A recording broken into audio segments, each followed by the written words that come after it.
Afternoon and welcome to the Planning and Natural Resources Committee of the Mid-Peninsula Region Open Space District. I'm Kurt Riffle, Committee Chair, and this meeting is now called to order. It is 1:00 p.m. This meeting is being held in person at the district's administrative office and by teleconference. Members of the public can attend and participate in the meeting in person or via Zoom. Instructions for submitting public comments are available on the meeting agenda. Clerk, will you please call the roll? Director Christine Tucker. Here. Chair Riffle. Here. Director Kishimoto. Here. Thank you all present. Thank you. Okay. Let's move on to adoption of the agenda. May I have a motion, please, to adopt the agenda? I so move. Second that. Okay, we have a motion and a second. Clerk, may we have the roll call vote, please? Moved by Director Kishimoto, seconded by Director Christine Tucker. Correct. Roll call, Director Christine Tucker. Yes. Chair Riffle. Yes. Director Kishimoto. Yes. Thank you. Motion passes 3-0. Great, thank you. Okay, oral communications. Clerk, are there comments from the public, from members of the public on matters within the jurisdiction of the district, but not on the agenda today? We do not have any. Okay, thank you. We'll close oral communications. All right, let's move on to approval of the minutes. I'll move approval of the minutes. Second. Hang on. Okay. You guys are way too fast. Okay. Do we have any public comments? Sorry, do we have any public comments on this item? We do not have any. Okay, great. Do I have a motion to approve the August 26, 2025 minutes? Sounds like So moved. Moved by Director Christine Tucker, seconded by Director Kishimoto. Roll call, Director Christine Tucker. Yes. Chair Riffle. yes. Director Kishimoto. Yes. Thank you. Motion passes 3-0. All right, this committee is efficient. All right, on to committee business item number 2, the Beatty Parking Area and Trail Connections Project at Sierra Azul Open Space Preserve. Okay, may we have staff report, please? And by the way, while we're getting ready, if you're planning on commenting, please make sure you submit your card to our clerk. So far, I have 3, 4 in-person comments. Okay, Great. are you? Thank you, Director Ripple, Director Kishimoto, and Director Christine Tucker. It's good to be with you today. My name is Mark Brandy. I'm a Senior Capital Project Manager with the district in the Engineering and Construction Department, and I am the Project Manager for the Beatty Parking Area and Trail Connections Project, which we will be discussing today. I wanted to start by acknowledging that while I'm the Project Manager in ENC, this project is very much supported by virtually every department within the district, and it's taken all of the collective expertise of our various departments to get this far. So I wanted to acknowledge our staff as well. So again, thank you for the opportunity. Thank you for joining us this afternoon to discuss the Beatty Parking Area project. When we last spoke about this project, we were at the site in late April 29th of this year. Since then, we have been doing some additional work and research, which we will present to you here today. So here's a brief agenda for our staff presentation, which we will provide, and then we're happy to answer any questions from the committee after that. We will start, as usual, we'll start with the general manager's recommendations associated with the project for the committee today. We thought, since it's been several months, obviously, since we last convened on the project, that we would briefly go into, as brief as possible, given how complex the project is, provide a little bit more project background for the audience today. Yes. Mark, just up front, would you like us to interrupt as you go, as we usually do, or would you like us to hold off until the end? Yes, please feel free. Anytime during the presentation, Okay, I'd be happy good. to answer questions. Thank you. Yeah. So after we do a little bit of project background, just as a refresher for today, we will revisit the original design that was presented to the committee in April, and that at the time was recommended to forward to the full board of directors. However, at the time in April, there was also a request to return with some additional information specific to the design of the project. So we'll review that additional information that we've been able to collect over the last several months And then we will present to you, the committee, a revised design for consideration versus the original design today. And our goal, again, will be for one of these two options as presented to then be forwarded to the full board of directors for consideration. We'll also discuss next steps, obviously, at the end of the presentation. Excuse me. So again, we'll start with the recommendations as outlined in the PNR report. And again, that is to review and forward to the board of directors for their consideration one of the following two options. I've done some highlighting here in the text just because it's a lot of word on the slides. But essentially what we are comparing today is the original option 2, again, as presented to the committee in April. And that original option 2 included, and we will revisit, the idea of a small seasonal permit-only parking area on Midpen's Beatty property. That was the kind of the core of a phased approach as outlined in option 2. And another key element of option 2 was the additional funding allocation that we could potentially make to a specific portion of the adjacent Alma Bridge Road Newt Passage project. Specifically, that option included a funding contribution for the portion of the roadway that is immediately adjacent to the Beatty property, which is referred to as Zone 2A of the Newt Passage project. So we will compare that for you today. And the other option that we will present to you today is we refer to as revised option 2, because it has some similarities and some differences to the original option. It is still proposing to proceed with the project in a phased approach, but the first phase of the project would no longer include the seasonal lot on Midpen's property and would instead just include building the trail connection up into the Sierra Azul Open Space Preserve, as well as improvements to the adjacent existing Miller Point parking area, which is on land owned by Valley Water and is operated by Santa Clara County Parks. In addition, one key difference to the revised option 2 is the location of the initial Newt Passage project improvements, where instead of providing a funding allocation to the portion of that project that is immediately adjacent to the Beatty project, we would instead be directing that funding contribution to the highest priority zone of the roadway improvements, which is further to the north of the Beatty property in an area called the Lime Kiln Gulch area, if you're familiar with the geography of Alma Bridge Road. So those are the two core recommendations and options to select from today. So again, I'll try to be as brief as possible in going into some project background for our audience today.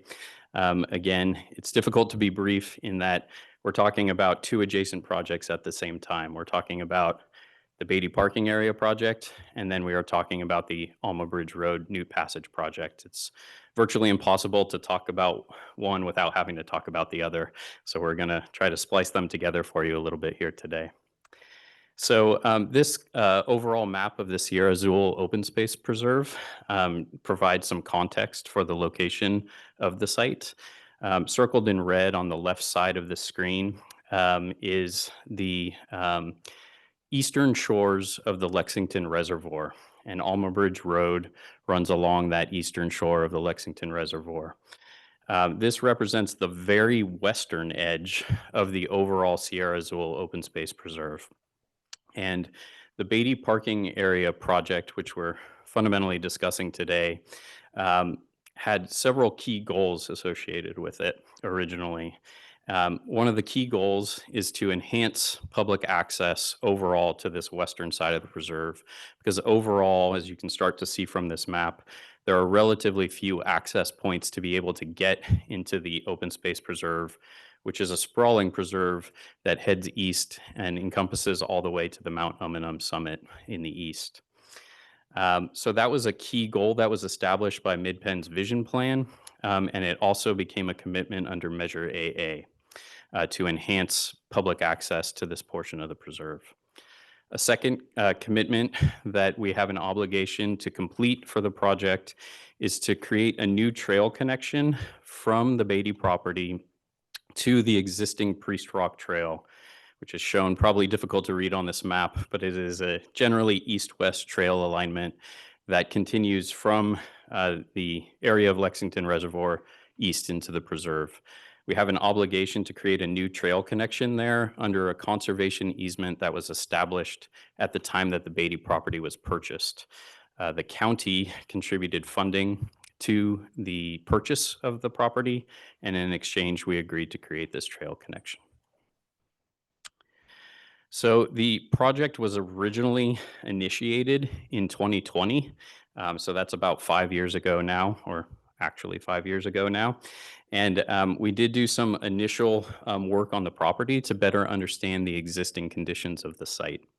So this map shows kind of the existing location, topography, and topography of the site. Again, the site is located immediately to the east, which is on the bottom of this graphic. It's located to the east of Alma Bridge Road, so on the opposite side of Alma Bridge Road from the Lexington Reservoir. It's also located directly across from the existing Miller Point County parking lot, which is identified on this plan on the right side as well. The site can currently be accessed through several existing Midpen gates that are identified here on the property. And there is one additional remnant gate and road cut immediately across from the Miller Point parking lot. That's an existing lay of the land. And here's a look at some of the existing resources on the property. So this map shows existing cultural and biological resources, most of which are predominantly located in the vicinity of the existing Beatty House and Homestead property, as well as there are 2 adjacent jurisdictional drainages on either side of that homestead. So the clustering of these existing resources is largely located on the southern side of the property. Yes, Director Riffle. Question. Jurisdictional waters, what does that mean, and how should we think about that as we look at this map? Thank you for the question. Yeah, so jurisdictional waters refers to either state or federally protected waters, so either waters of the state or waters of the United States. I believe in this case it's both. Both levels of government have jurisdiction over those drainages. And so there are enhanced protections and permitting requirements associated with such features on the site, limiting the potential for development in and around those features. Right. And if I could follow up, the same question on cultural resources. Is that something that's already been identified, or how do we know of that specific area? Yes, thank you for the question as well. So cultural resources, we did a cultural resources study and report in the time range of 2020 as well, when we were first initiating the project. And those resources stay the same. Biological resources can obviously shift over time, so we'll need to revisit this information from a biological resources perspective, but we do have documentation on the cultural resources on the site as well. Good. Thank you. Yeah, thank you. Okay, so that's a brief look at the existing resources of the site. See if I can keep going here. So again, we began work on the Beatty project in the 2020-2021 timeframe, and began work in earnest to better understand the existing conditions. However, very quickly, as of 2021, growing issue that was rapidly becoming understood along the adjacent Alma Bridge Road itself was the issue of mortality of California newts along the roadway. California newts are a local native species, and every year there's an annual migration of the newts, a seasonal migration from the uplands of the adjacent preserve and other adjacent protected lands shown to the east of Alma Bridge Road. They're crossing from east to west to get to the Lexington Reservoir for breeding habitat, and then they cross back on their way back after their breeding is completed.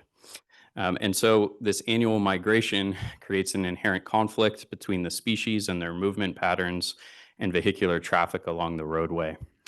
So this issue was brought to our attention in 2021, or in that time frame, And then the district ultimately chose to defer the project at that time so that we could better understand the newt mortality issue before we would proceed with the Beatty project. The two projects obviously being highly interrelated due to geographic proximity and to the need to balance per Midpen's mission to balance conservation and restoration of ecosystems with the development of public access improvements. So since 2021, the district has taken steps to better understand the newt mortality issue, including a newt mortality study that was done. This map on the right shows all of the hotspots associated with newt mortality along Alma Bridge Road, which are broken out into 3 different priority zones. Priority Zone 1 to the north, Priority Zone 2 along the Midpen property of Beatty, and then Priority Zone 3, which is located further to the south. Notably, the order of actual priority is Priority Zone 1 is in fact the highest priority zone because it is the hottest spot of newt mortality along the roadway. The second highest is actually Zone 3 to the south, and then the third highest priority zone is Zone 2, adjacent to the Beatty property. So Midpen. Quick question. Yes. And by the way, Zoe, I'm trying to keep an eye out for your hand, so pardon me if if I don't see it. I'll give a holler. Thank you. Thank you. Mark, back to the map, if you would, please. Yes. Just to be clear then, because I always have trouble jumping back and forth between the newt passages and what we're thinking about doing with the parking lot. It looks like then our Beatty project is down in the lower portion of Zone 2A. Do you have a highlighter? That's correct. Let's see know if how I to- can make that Can you work. use a pointer? And if you have another map that answers the question, I'm happy to wait. I just, Yeah, can you see my highlighter now? no. I How about now? can't. That work? Yeah. Oh, the yellow? So I just tried to highlight there in yellow for you where Oh, I the see where it the now. Beatty Okay. property is. I Yeah, see so it you're now. correct. It's just adjacent to Zone 2A. Okay. Yeah, And then the Miller parking is like right across the street then, right? that's correct. Yeah. Both And then located there, in Zone Miller, 2A. oh, I see it up there now. Okay. And then are there other, let's see, there's a couple trailheads in Zone 2, right? With no parking or I think minimal on-street parking, right? Right. I believe the two existing trailheads are Oh, located I in, see it now, pre-struck trail parking area. correct, and Limekiln There Canyon it is. Trail, Now which I is see it. further to the north in Got Zone it. 1. Got it. Wow. Those are all in Zone 1 too, right? Correct. Okay, good. And then finally, there's no other, so there's the Miller Point parking lot. Is there another? There is what's referred to as the Banjo Point Yeah. parking area, which is Yeah. the rowing club facility. Oh, So that is just north of the Miller Point parking area as well. I'm not sure if that's called out on this. I Is can't it see it like- on my screen. It's actually one of the attachments. It's attachment 1. It's in attachment 1 of the report. Thank It's you. right here. Yeah. Well, yeah, Oh. but my trouble is I'm trying to overlay it on where the newt. Oh, Yeah. passage is. So I just So it's part of the highlighted, map, but it yeah, doesn't- Okay. I just highlighted a second area on the map, Oh, yeah, which yeah, is yeah, where yeah. I believe the general vicinity of the Banjo Point parking area would be. Got it. Okay. But I'm not aware of parking restrictions in that area. I know that it is predominantly, if not entirely, used by the rowing club facility see. itself. Okay. So I'm not aware if general public access parking is allowed there or not. Yeah, good point. Okay. Good. That's helpful. Thank you. But yeah, thank you. All right. So just a bit more about the status of the Newt Passage project. Again, since we completed that mortality study, we have been working in earnest over the last 5 years now in order to push forward to complete the study itself, and then to push forward with planning and design for roadway improvements that may be able to help address the newt mortality issue by essentially creating better permeability for newts underneath the roadway. So we completed a feasibility study in that timeframe. We also completed an alternative analysis where we looked at many different opportunities. The a core issue with the Newt Passage project that we are continuing to attempt to address is the issue of how highly constrained the roadway is. As you can see in the lower left picture, in most cases along the roadway, there are very steep embankments along both the east and west sides of the roadway. That creates a very challenging environment in order to create better permeability under the roadway. When space allows, we're able to do smaller passageways potentially, which have been proposed, as shown in the top right. These would be smaller, what we call micro passages associated with the project, which are essentially small tunnels underneath the roadway to allow for permeability. But in situations where the topography is so highly constrained, there's virtually no other choice to create permeability than to elevate entire segments of the roadway, as shown in the lower right here, in order to create better permeability under the site. So the design team for the project has taken all of that into account. They are currently developing detailed design plans for the project based upon the alternatives that have been selected. I should note that the Alma Bridge Road project is a county roads, it's fundamentally a county roads project because it is a county roads facility. Midpen has been providing technical support in the planning and design of the project as we move forward. So again, the kind of core project elements of the project will include. Excuse Mark, go I ahead. think Director Christine Tucker has a Yes. question. I do have a question. Thank you. With regard to these road improvements for the Newts, are we thinking, I mean, does it look like we're gonna have to like completely rebuild the road to include these under and or over passages? That's a great question. Thank you. Yeah. In situations where there is enough essentially available real estate on either side of the road, where the embankments aren't as steep on either side of the road, there will be an opportunity to simply retrofit in these passages into the roadway, essentially saw cutting the roadway, installing the passages, and then patching the roadway back up. But then in situations where topography does not allow, essentially this elevated road segment that we're looking at in the bottom right is essentially rebuilding the road at a higher elevation in order to allow for permeability underneath the roadway. So I guess what I'm, if we put the little under passages, that won't weaken the road in such a way that it just feels like it would make the road less durable. Yeah, no, that is, again, because County Roads is the overall project proponent for the project, their engineering teams are reviewing all of these proposed improvements in that context. We're certainly relying on our project partners to evaluate the design from that perspective, but they have not raised concerns about the structural integrity of the roadway after these improvements are made. Have these improvements been made elsewhere? Things like this? Not specific to California newts. There are examples of amphibian passageways around the world.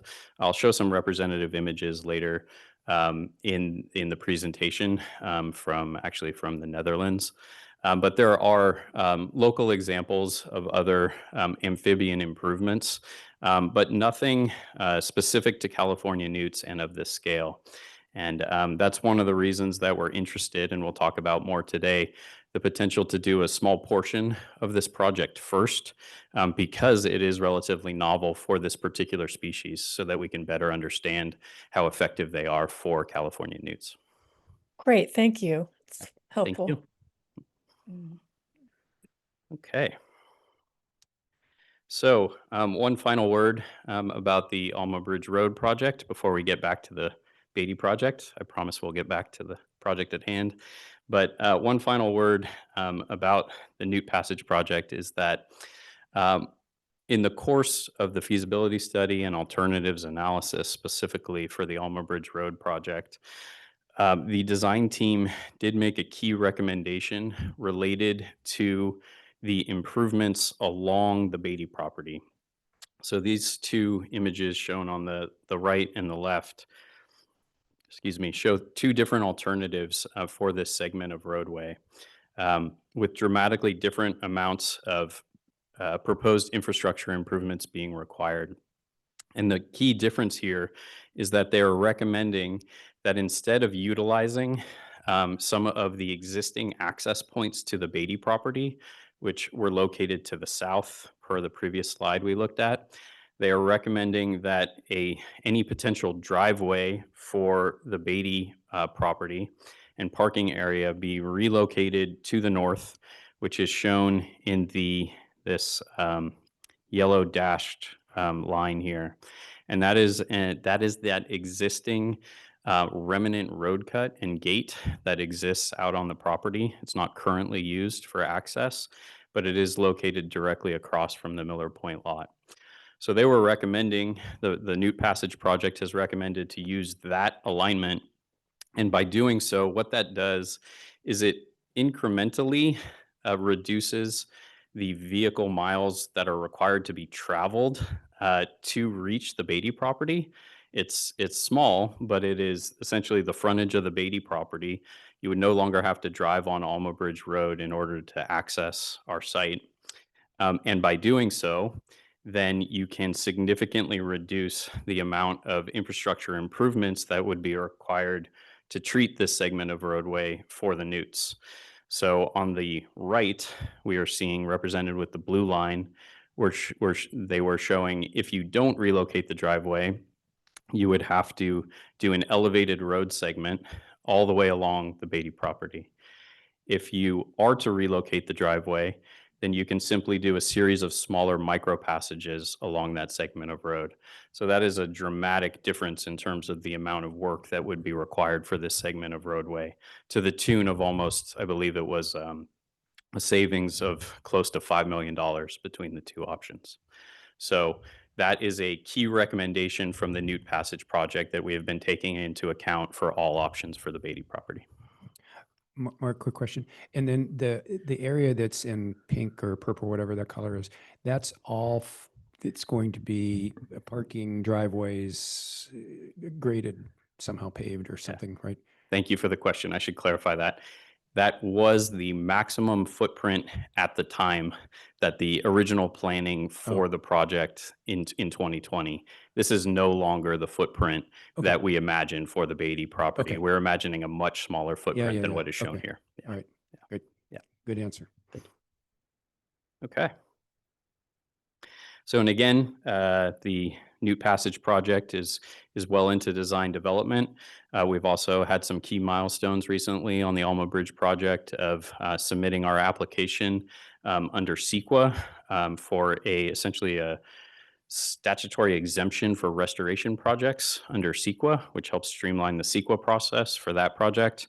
And we're also developing draft permit applications. So we've made a lot of great progress there.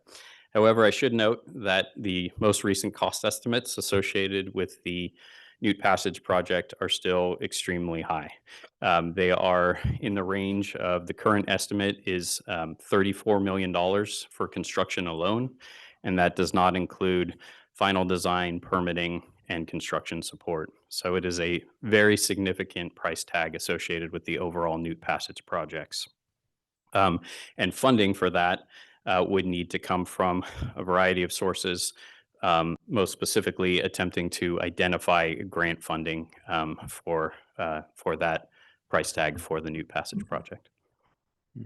Question there is, so how much of that was going to be for that Zone 1? Yeah, thank you. So again, what we're going to talk about in more detail today is this idea of essentially chipping off a small piece of the Newt Passage project to do sooner than later, try to collect some initial data to help inform the overall design. And the cost estimate range for doing the small piece, be it either here along the Beatty property or further to the north, that's in the range of, I believe it's $950K to $1.5 million. That's outlined in the fiscal impact section of the report. So it is proportionally, it's a very small portion of the overall price tag. It is still expensive. But again, as we'll discuss in more detail, we do believe that it can provide, it's essentially can act as a test case for the overall project.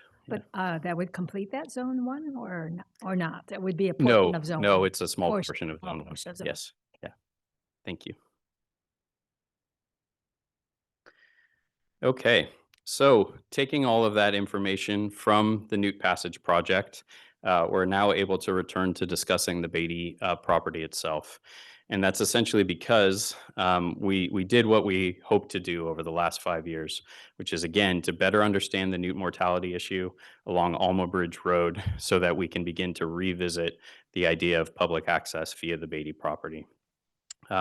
So staff has recently begun to assess the potential for both of these two projects to be able to move forward concurrently with each other in at least an incremental fashion.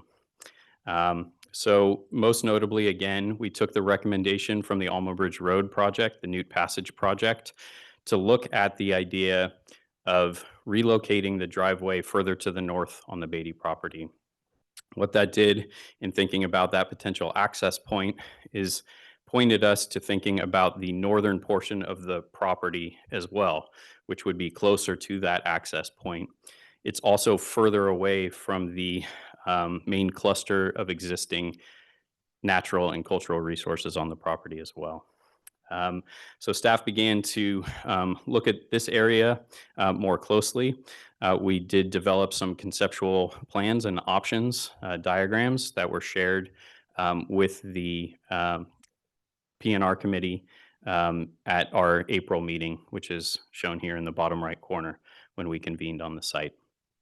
So the core option, and I apologize, this is looks a bit washed out on our screen. Hopefully that's coming through for you okay online. But this image here essentially shows the original option 2 that was presented to the P&R committee in April. And again, the kind of the core idea here was to focus on a phased approach to the Beatty property, where we would start with a seasonal, small-scale, permit-only lot on our property.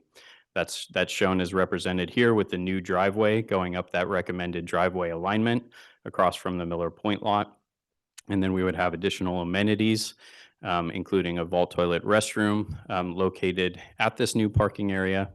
And then we would build the trail connection from the Beatty property up to the Priest Rock Trail connection.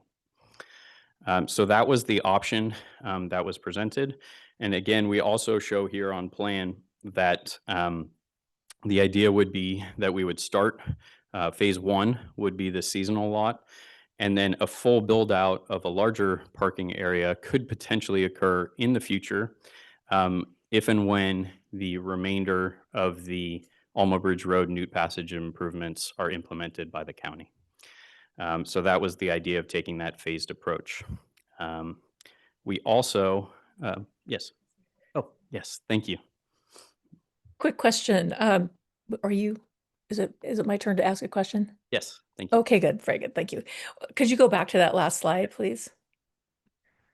Okay, while we're here, would you remind us where the meadow is? I know one of the comment letters referred to the meadow, and I need to be reminded. Certainly. Thank you. Yeah, so I'm going to attempt to outline it here for you. It goes off the page a bit, but essentially that is the meadow portion of the existing Beatty site. Okay, very good. Thank you. You're welcome. In fact, Mark, in April, Yes. we were kind of sitting in the meadow for our meeting. Mhm. That's correct. Yes. Yep. So at the time of that picture, we were sitting right about there, looking out at the meadow itself.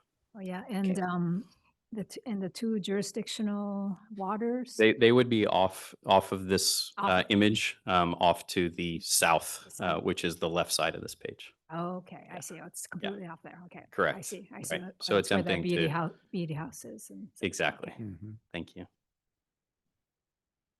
Any other questions before I move on? If not, I'll keep going. Again, I just wanted to show the other components of the original option 2 that were considered by the PNR in April. So our land stewardship and trails department presented at the time the idea for the trail connections themselves. So this image shows the recommended alignments from our staff for the new trail to fulfill our obligation to the county to build a connection from the Beatty property up to the Priest Rock Trail. So the bright purple line, the longer purple line shown on this map, is the core trail connection. It's approximately 2 miles. And what it would do along the way of connecting to the Priest Rock Trail is it would provide visitors with new experiences and opportunities to experience the various habitats and vistas of the Beatty property itself. These alignments would require a encroachment permit from Valley Water to cross their land, as well as an easement to cross San Jose Water Company lands as well. Another note on this map is that our staff has also identified the potential for one additional small connector trail at a lower elevation between the Priest Rock Trail and our new trail alignment. That would be about a half-mile trail. And what that would do in combination with the existing Priest Rock Trail is it would allow for a looped trail experience on the property, where visitors who may not have a full day to explore the entirety or larger portions of the Sierra Azul Open Space Preserve may be able to come and have a shorter term experience. Can I, just a question on that? Yes. So is that included in the staff recommendation? Are you?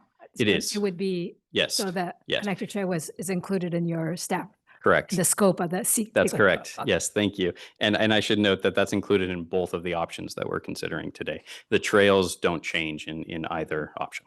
Yeah, thank you. Okay, so that's where we stood. Mark, sorry. Yes. Are we going to talk more about the trails and just clarify access and things further on, or should we ask that question? Sure. If you'd like to talk about it now, I can invite Brian Apple from Land Stewardship up, or to provide some additional detail, or we can at the end, whichever you prefer. Why don't we, I'll let you go. Yeah, Okay. maybe you'll answer the questions. If not, I'll keep a note. Yeah. Okay, Yeah. sounds good. Yeah. Thank you. Okay, so that's where we stood as of April of this year, and that was the core recommendation or option that had planned to be forwarded to the full board of directors. However, at the time, we also had a robust discussion, and it emerged that there was a desire for some additional information for the committee to consider before we provide a recommendation to the board. And so staff have been working over the last few months to gather the additional information that was requested by the committee. So there were two kind of core topics that were discussed, and there was an interest in gathering more information. The first of which is the potential, in lieu of doing a seasonal permit lot on our property, if there was any potential to revisit the idea. And I say revisit because it was a previous idea from 2020 that had been considered at the time, to revisit the idea of sharing the Miller Point parking area with county parks in lieu of initially building a new lot on our property. So staff have been working over the last few months with the project partners that would be required to make that happen. And they are represented here. Again, this lot is operated by county parks, but it is on land that is owned by Valley Water, and it is bisected from the Beatty property by county roads, Alma Bridge Road. And so hopefully that starts to explain the time frame required to get the information requested, in that we had to do some outreach to each of these agencies. We actually gathered everybody together to discuss the project and hear each other's feedback. I'm happy to share that it sounds like these three agencies, I shouldn't say sounds like, we do have initial confirmation from the three agencies that they are open to our proposal to share the Miller Point lot. The details of such an agreement would need to be worked out, but each of them have expressed an openness to this potential. Yeah, so that was great to hear. While we don't have the final details nailed down, and we would continue to work on those final details, we have established a basic framework for what that agreement could look like. So essentially, these are the kind of core components of the project that would be included in an agreement and in a revised approach for the project. So first is we would be able to build our new trail connection. We would start that trail connection from the Miller Point lot, going up through the Beatty property and to the Priest Rock Trail. And instead of having a seasonal lot on our property, we would simply close the trail seasonally during the newt migration season. What that would do is it would prevent or it would not contribute additional newt mortality along the roadway from authorized use of our preserve by doing those seasonal closures. In addition, and again, that new trail connection helps us accomplish one of our key goals, which was the fulfilling our obligation to the county to build the trail connection. In addition, we would also then obviously share the use of the Miller Point parking area, allowing district visitors to our preserve to park at the Miller Point lot, commingling with visitors to county parks and Miller Point and the shores of Lexington Reservoir. We would then reserve the option to explore a new parking area on our property, on the Beatty property, only if demand for parking proves to exceed capacity at the Miller Point lot. And this is something that County Parks has expressed an openness to initially as well, is that we would essentially start the shared use of the site. We would proceed with the trail connection, and then we would see what the impacts to parking demand are. We would monitor for that. And if we are finding that demand routinely, continually exceeds capacity, then that could point to a need for additional parking. And then we would contemplate a new parking area again on the Beatty property as a future phase of the project. Yes. Again, you can defer this question if right now, I believe you have to pay to park at Miller. That's correct. And would it be pay to park even under this new scheme? Because I think in the report you said something about maybe we can negotiate something.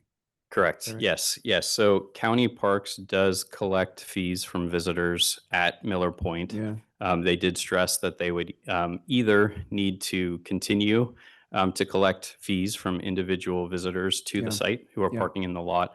They did express an openness to potentially accepting an in lieu fee from the district Right. instead of charging visitors, Yeah. should we choose to offer that. So those are both options around. There are options on the table. Neither has been confirmed, but they are on the Yeah, table, and yeah. there's an openness to it. Because I remember in April, staff was emphasizing that the county was really in a revenue enhancement mode. Right. And they probably Absolutely. still are. So I'm not, but I'm glad that both of those options are available. Absolutely. Because for us to be offering free parking is just something that I think is part of what we do, but we're going to have to talk about, the impact of that. Correct. The other, Zoe, why don't you go with your question and I'll do mine. Oh, you can go ahead. It's okay. The other is I like the idea of a seasonal closure, although I know newts are during November to February and mostly at night. However, but what I'd hate to see is so we would post it on our website that, oh, it's closed, but I can just imagine people driving and seeing it's closed and then driving back, which kind of defeats the whole purpose of having Sure. a seasonal closure. Have we kind of thought through the implications, or is that TBD? I mean, Definitely TBD. Yeah. It's a great topic that certainly requires further consideration. I Yeah, think we yeah. could certainly speak with our public affairs staff about really promoting that message to really get the word out in a variety of Yeah, channels and yeah. streams to really make the public aware before they ever drive down the road. Right. We would also have physical barriers to accessing our property. We are proposing to have an automatic gate across Yeah. the proposed access to our property. And so, we could post signage as well. But, that's why I tried to state it. There's a nuance to it, but we do believe that seasonal closure can help to prevent authorized use of our property, and that is the sort of limit of Yeah. of what we would be capable of doing in this situation. Yeah. Yeah. Okay. Okay. Good. Thank you. Yeah. So, Zoe, yeah.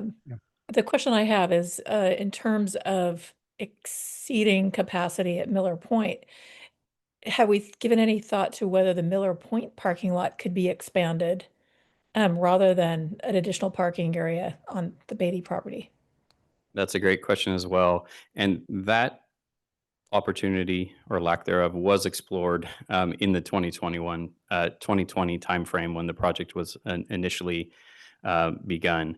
And unfortunately, the exploration of the potential to expand the lot was deemed to be infeasible simply because of the topographic and natural resources constraints immediately surrounding the Miller Point lot. There's topography that rapidly slopes down to the Lexington Reservoir, as well as existing mature tree canopies along the entire perimeter of the lot. So that was deemed to be infeasible, unfortunately. Okay, Good. thank you. Could I follow up? Yes. I'm just on, I was going to follow up on that question. So I'm just kind of imagining the scenario. It's not if we're going to exceed the capacity, it's when we're going to exceed the capacity of that lot. And it takes us 5 years to do anything like that. And so I just can imagine there's going to be a problem.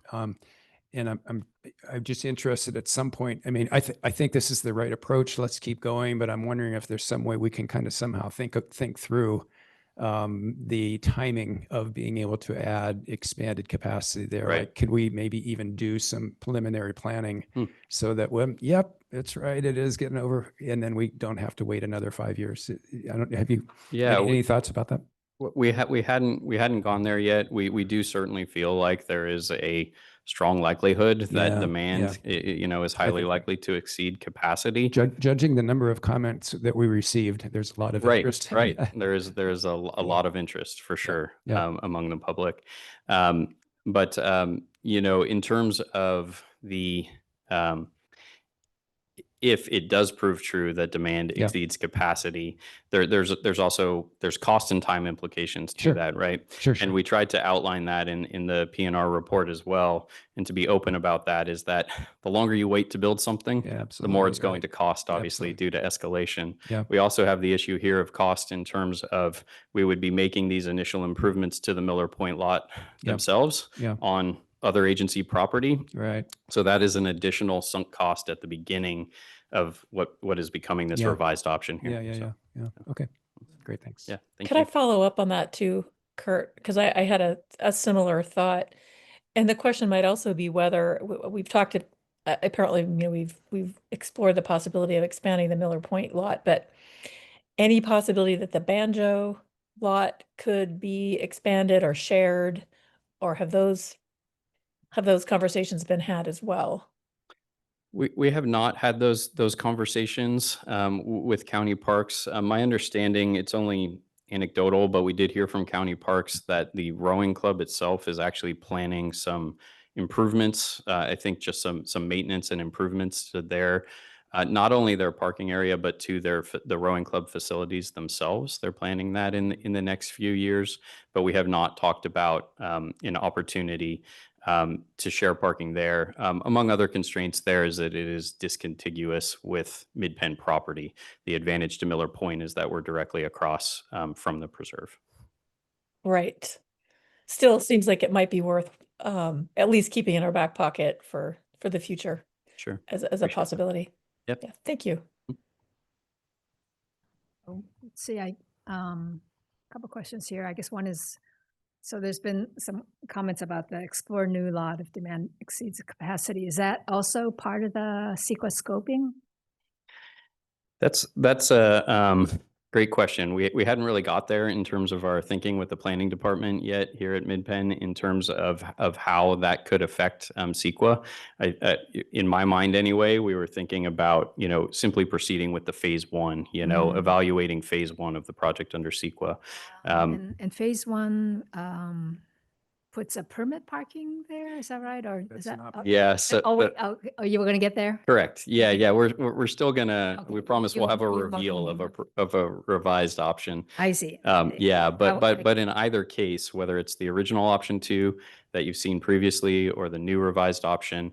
Yeah, I think in my mind, we were thinking of evaluating just the phase one under CEQA, but I'd have to talk to our planning director about that to see if there's an opportunity to potentially evaluate the phase two and the potential future improvements as well. I see, If I could yeah. add to that, this is Anna Ruiz, Yeah. General Manager.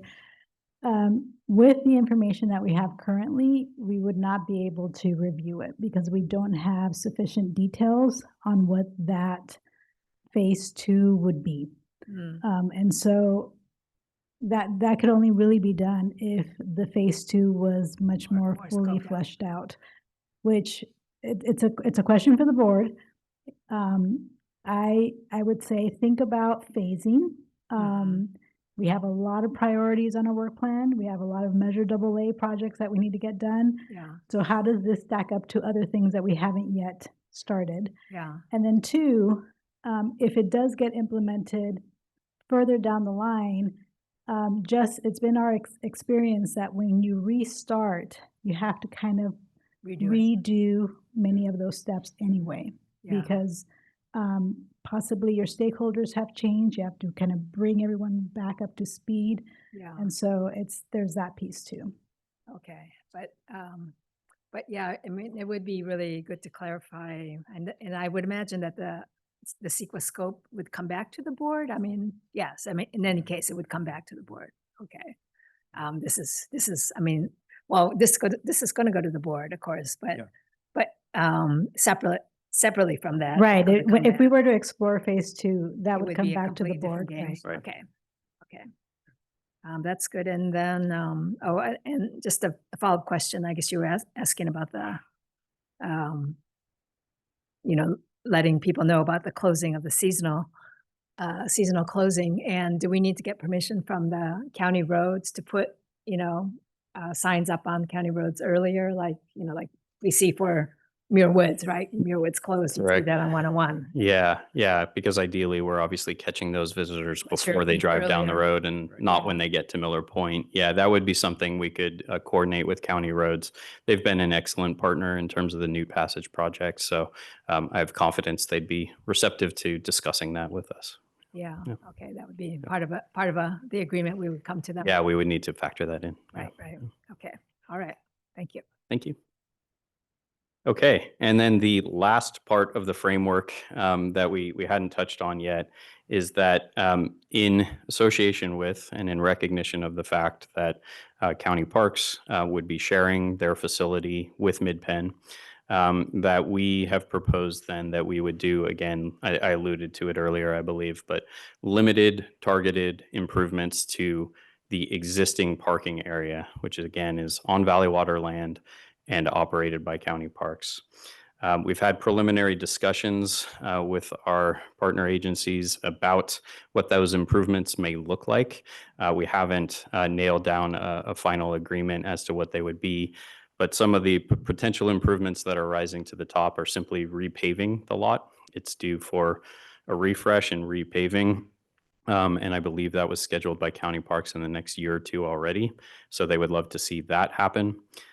We've also talked about the potential for ADA parking improvements if necessary upon further analysis, and the potential to install an automatic gate there at the Miller Point property to help facilitate their management of the lot. So, That would be a gate for car entrance gate. correct, Okay. correct, an automatic gate. Yeah, Yeah, correct. Right. So then, in association with these question. limited, yes. Go ahead, sir. Sorry to interrupt. I'm wondering whether as part of the repaving and refreshing the lane lines and all that, or the parking lines, whether we could also look to see whether the parking lot could be optimized for any additional parking. Do you think the county would be open to that? Yeah, In other words, is it the most efficient use of the space? sure. Yeah, no, that's a great point. The layout itself, yeah, without increasing the footprint of the lot, but looking at the actual layout itself, we could certainly contemplate that because that, in its easiest form would be restriping in a different configuration. We could certainly consider that if there's a way to get more spaces out of it. Great, thank you.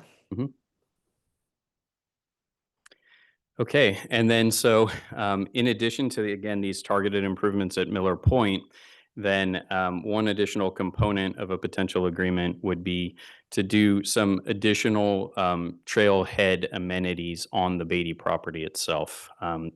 So investing in our lands across from Miller Point to do some basic amenity enhancements for user experience. So those could include things like the vault toilet that had been contemplated associated with the original option, as well as interpretive signage, potentially seating, et cetera, to enhance user experience. The vault toilet in particular is of interest to our agency partners because there is concern at the Miller Point lot, there is only a porta potty, and there is concern that with Midpen visitors visiting the lot, that there could be increased demand for the restroom facility there and potentially increased maintenance, et cetera. And so a vault toilet on our property could potentially help to alleviate some of those concerns and additional use.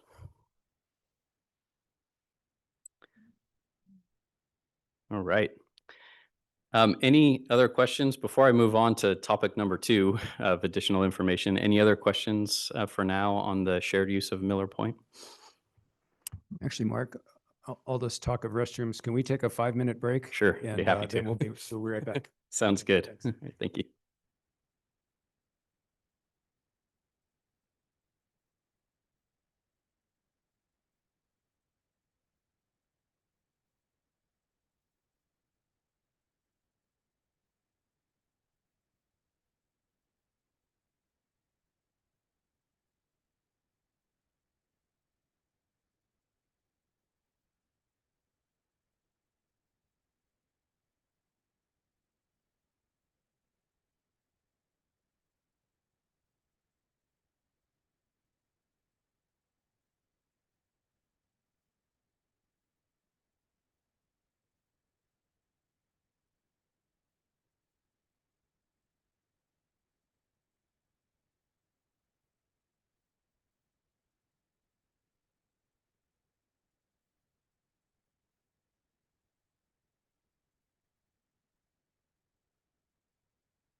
Talk about the vault toilet and interpretive sign.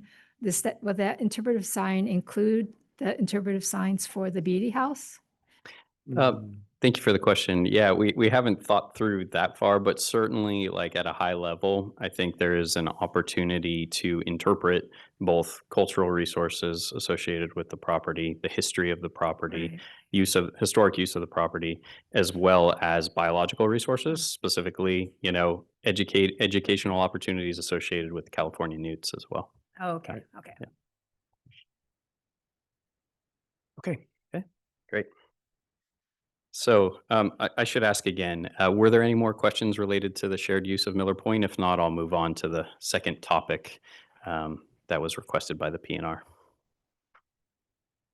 Okay. So the second topic requested in April by the PNR Committee for further exploration was the idea of relocating where the initial Newt Passage improvements could be, a small scale first phase of that larger overall Alma Bridge Road project, the specific location of where that is to maximize the effectiveness and the investment that would be made.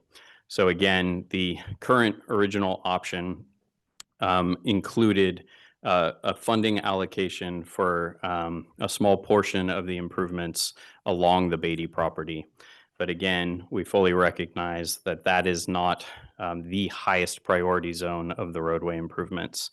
And in fact, the highest priority zone continues to be to the north, as circled here in white, This area is priority zone 1. And again, this is the Lime Kiln Canyon Gulch area of the roadway, where Lime Kiln Creek comes down from the uplands and enters the Lexington Reservoir.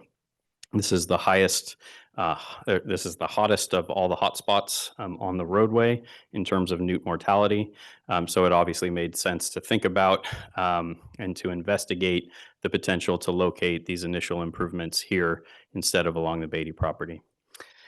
So that is just what we've been doing in parallel over the last few months.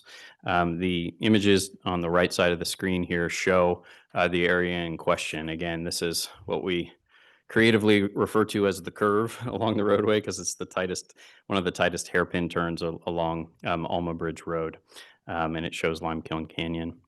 Happy to report as well that the consultant team for the Alma Bridge Road project has confirmed that it would be feasible to relocate these initial improvements to this area.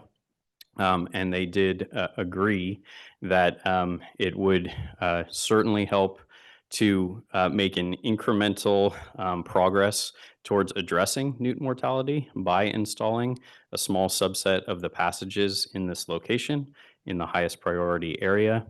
And again, that it would help to confirm the efficacy of the overall design before we would ever contemplate being able to invest such a significant amount of money in the overall project. So we would be able to study whether or not newts are actually utilizing these passages as designed, or whether adjustments to the overall configuration, shape, and size of these passages may need to be adjusted before we were to install them to scale along the entire roadway. So so that was good to hear that there's the potential to do that. And we went so far as having our consultant team for the project start to think about what exactly those improvements would look like as a small scale first phase of the project here in this area. And so the map on the right shows the basic layout of what we could potentially do. This was their recommended option for this small scale first phase. And what you're looking at here is essentially pairs of the 3 different passage types that are associated with the project. Again, we have micro passages, which are smaller sized aperture openings underneath the roadway. Then we had larger box culverts that would potentially be designed in higher priority areas. And then there's simply cattle grates that can be used to help facilitate newt passage as well. So those are the 3 main passage types associated with the project. And so what we're proposing to do here is to install them in pairs next to each other. And the idea there is that in addition to simply seeing if newts are willing to pass through these different sizes and shapes of passages, we would also be able to see if they're starting to express in any way a preference for one type of passage versus another, whether or not there's a noted difference in terms of how many micro passages are used as opposed to cattle grates or larger aperture openings. That could directly influence the final design of the overall project. So, any questions about that? Just a quick question, just from the pictures. So what we're seeing on the right, is that a micro and box, or what? Those are micro passages, just taken from different vantages. These are the representative images, by the way, that I was alluding to. This is from the Netherlands, where a very similar type of passage structure has been installed for amphibian passage, not for California newts, obviously, don't live in the Netherlands, but this is a very similar application for the project. So starting to just give an idea visually what these might look like. I'm sorry, and so that was a micro passage? Correct. Okay. That's the micro passage. The box culverts would be larger aperture openings. Yeah. Okay. Yeah. All right. And Director Christine Tucker's hand is raised. Yes. Oops, sorry. I think my question was just answered. Thank you. Okay. Thank you. Let me see. And then I think there was something here about directional fencing as well. Correct. So Correct. Thank you. Is this an example of that, or what? That's How correct. do they work? Yes. In the upper right image, that is directional fencing. In the case there, it looks like that might be an embankment that they built the directional fencing into. Mhm. But in our case, along Alma Bridge Road, you would need a vertical barrier in all cases between these passages in order to direct and funnel newts to the location of these passages. And then the passages themselves have to be spaced at a distance before what is called the give up distance, where a newt will simply turn around and go back the opposite direction. And that, so that is influencing the frequency of how often the team is proposing to install these passages. Yeah.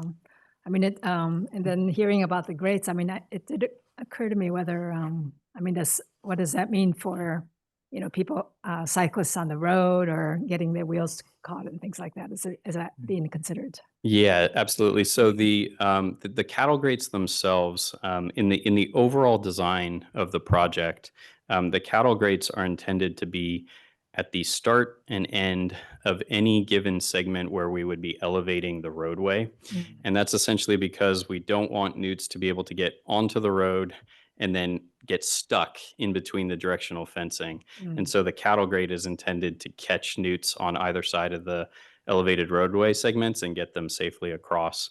But the orientation of the cattle grates would be such that you Perpendicular. could still pass over on the roadway. Yeah.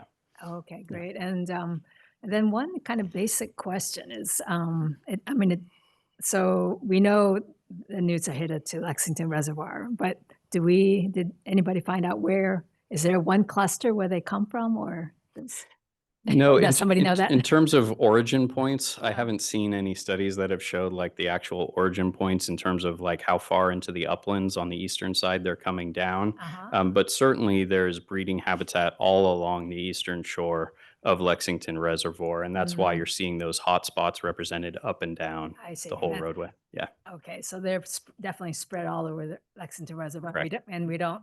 it's We not don't- just concentrated only in Limekiln Gulch, Right. unfortunately, or else what we're proposing to do here would be enough. But unfortunately, Yeah. we need to treat the whole roadway. Yeah. Okay, and then the study has not included the origin points, is that right? Not that I'm aware of. Yeah. Okay. Thank you. Thank you. Mark, you may get to this, but as always, I always question time and dollars. So will you get to that some point in your presentation? Certainly. If you're asking though, in terms of what we're looking at here, in terms Well, of these initial let me- improvements, I can answer Yeah, let that. me finish my question just so Sure. you have context. So I really like the idea of us contributing a portion to helping get this thing going, Right. the new passages. And I think you said $1 million was total, so I was just trying to get a sense for, so what's the price tag for Sure. that portion of the proposal? Sure, appreciate that. As envisioned here, with this recommended option for the first phase, the total estimated cost, including final design, permitting, construction support, and construction itself, is $1.5 million for this For for what this we're version. looking Yeah. here. However, we are not proposing to have Midpen solely fund Right. that amount. What we had previously discussed in April was that it would be a funding contribution Yeah. to this piece of the project, and so that is still at, we had estimated $500,000 to $650,000 for Okay. our contribution to this Okay. piece. Yeah. Okay, so going into this for the board to consider this, that's an approximate price tag. Correct. we should Yeah, keep in for mind. our contribution to this piece. Correct, Right. correct, okay. And then other agencies and or grant funding partners would need to come to the table with us in order to make this happen. Yeah, good. I see Carol in the back there. Yeah. So. Hi, yeah. Carol. Good. And then time, again, I really like this idea, but gosh, I hope not 5 years before this stuff is constructed. No, so Yeah. I believe the estimated timeframe to get this done was, I believe it was about a year to get through Wow. permitting, Yeah. Okay. and finish the final design. Okay, And then construction could happen, probably take a year after that. I mean, Oh. up to a year. I mean, Yeah, it's yeah, yeah, yeah. obviously, they are very targeted improvements, but for budgeting purposes in terms of time, that's what we're wow, imagining. for projects like this, that's light speed, so that's Right, great. right, Yeah, yeah. great, okay. Good. Okay, any other questions on the Newt Passage improvements? If not, then I will start to wrap it up by just again resharing. So this was the original design. This is the original option 2 that we had discussed in April, and this is just for comparison purposes. So this again, just to reiterate, shows that original design where we would be doing the seasonal lot on our property. So what staff have now come up with is a revised option 2, and that is what's represented here on the screen. And so instead of doing the seasonal lot, we would do everything that we had outlined as a potential agreement with our agency partners. So that would include, on the right side of the screen, that would include the improvements to the Miller Point lot itself. And then we would need to do a pedestrian crosswalk across Alma Bridge Road in coordination with county roads. We would then build our seasonal trail connection up to into the Beatty property. We would then there have those additional trailhead amenities that we've contemplated, including a potential vault toilet. And then from there, we would lead up into the uplands with the new trail alignment as proposed by our Land Stewardship and Trails Department. So that is essentially the core of a revised option for your consideration. Any questions between those two? Yeah. I'm sure there will be. So start with you. Thank you. So this phase 1 permit parking, can you talk about that? Oh, Yes, it's is that on this one? It's on. Or the previous one? I'm looking at one of your, Future phase. I'm looking at. Oh, yeah. I'm looking at option 2, let's see, I think I jumped ahead of you one time. I spent 4. Right. Yeah. So exactly. yeah. So this is where this one, which is now shown on the screen, Yeah. this is the original option that had our seasonal lot. Right. So now in the revised option, we would be omitting that seasonal lot on our property and just doing the trail connection on Oh, Midpen okay. lands. Yeah, Oh, so the permit parking goes away? correct. Oh, I Correct. see. Okay. Yeah. Okay, I didn't understand that. Potential phase 2. Although, okay, so, so this option, it says option 2. But, It it's not the revised new option 2. It's Yeah. not the revised option. Sorry for the nomenclature. We have original option 2 and we have revised option 2. Okay. This is revised option 2. I see. Yeah. So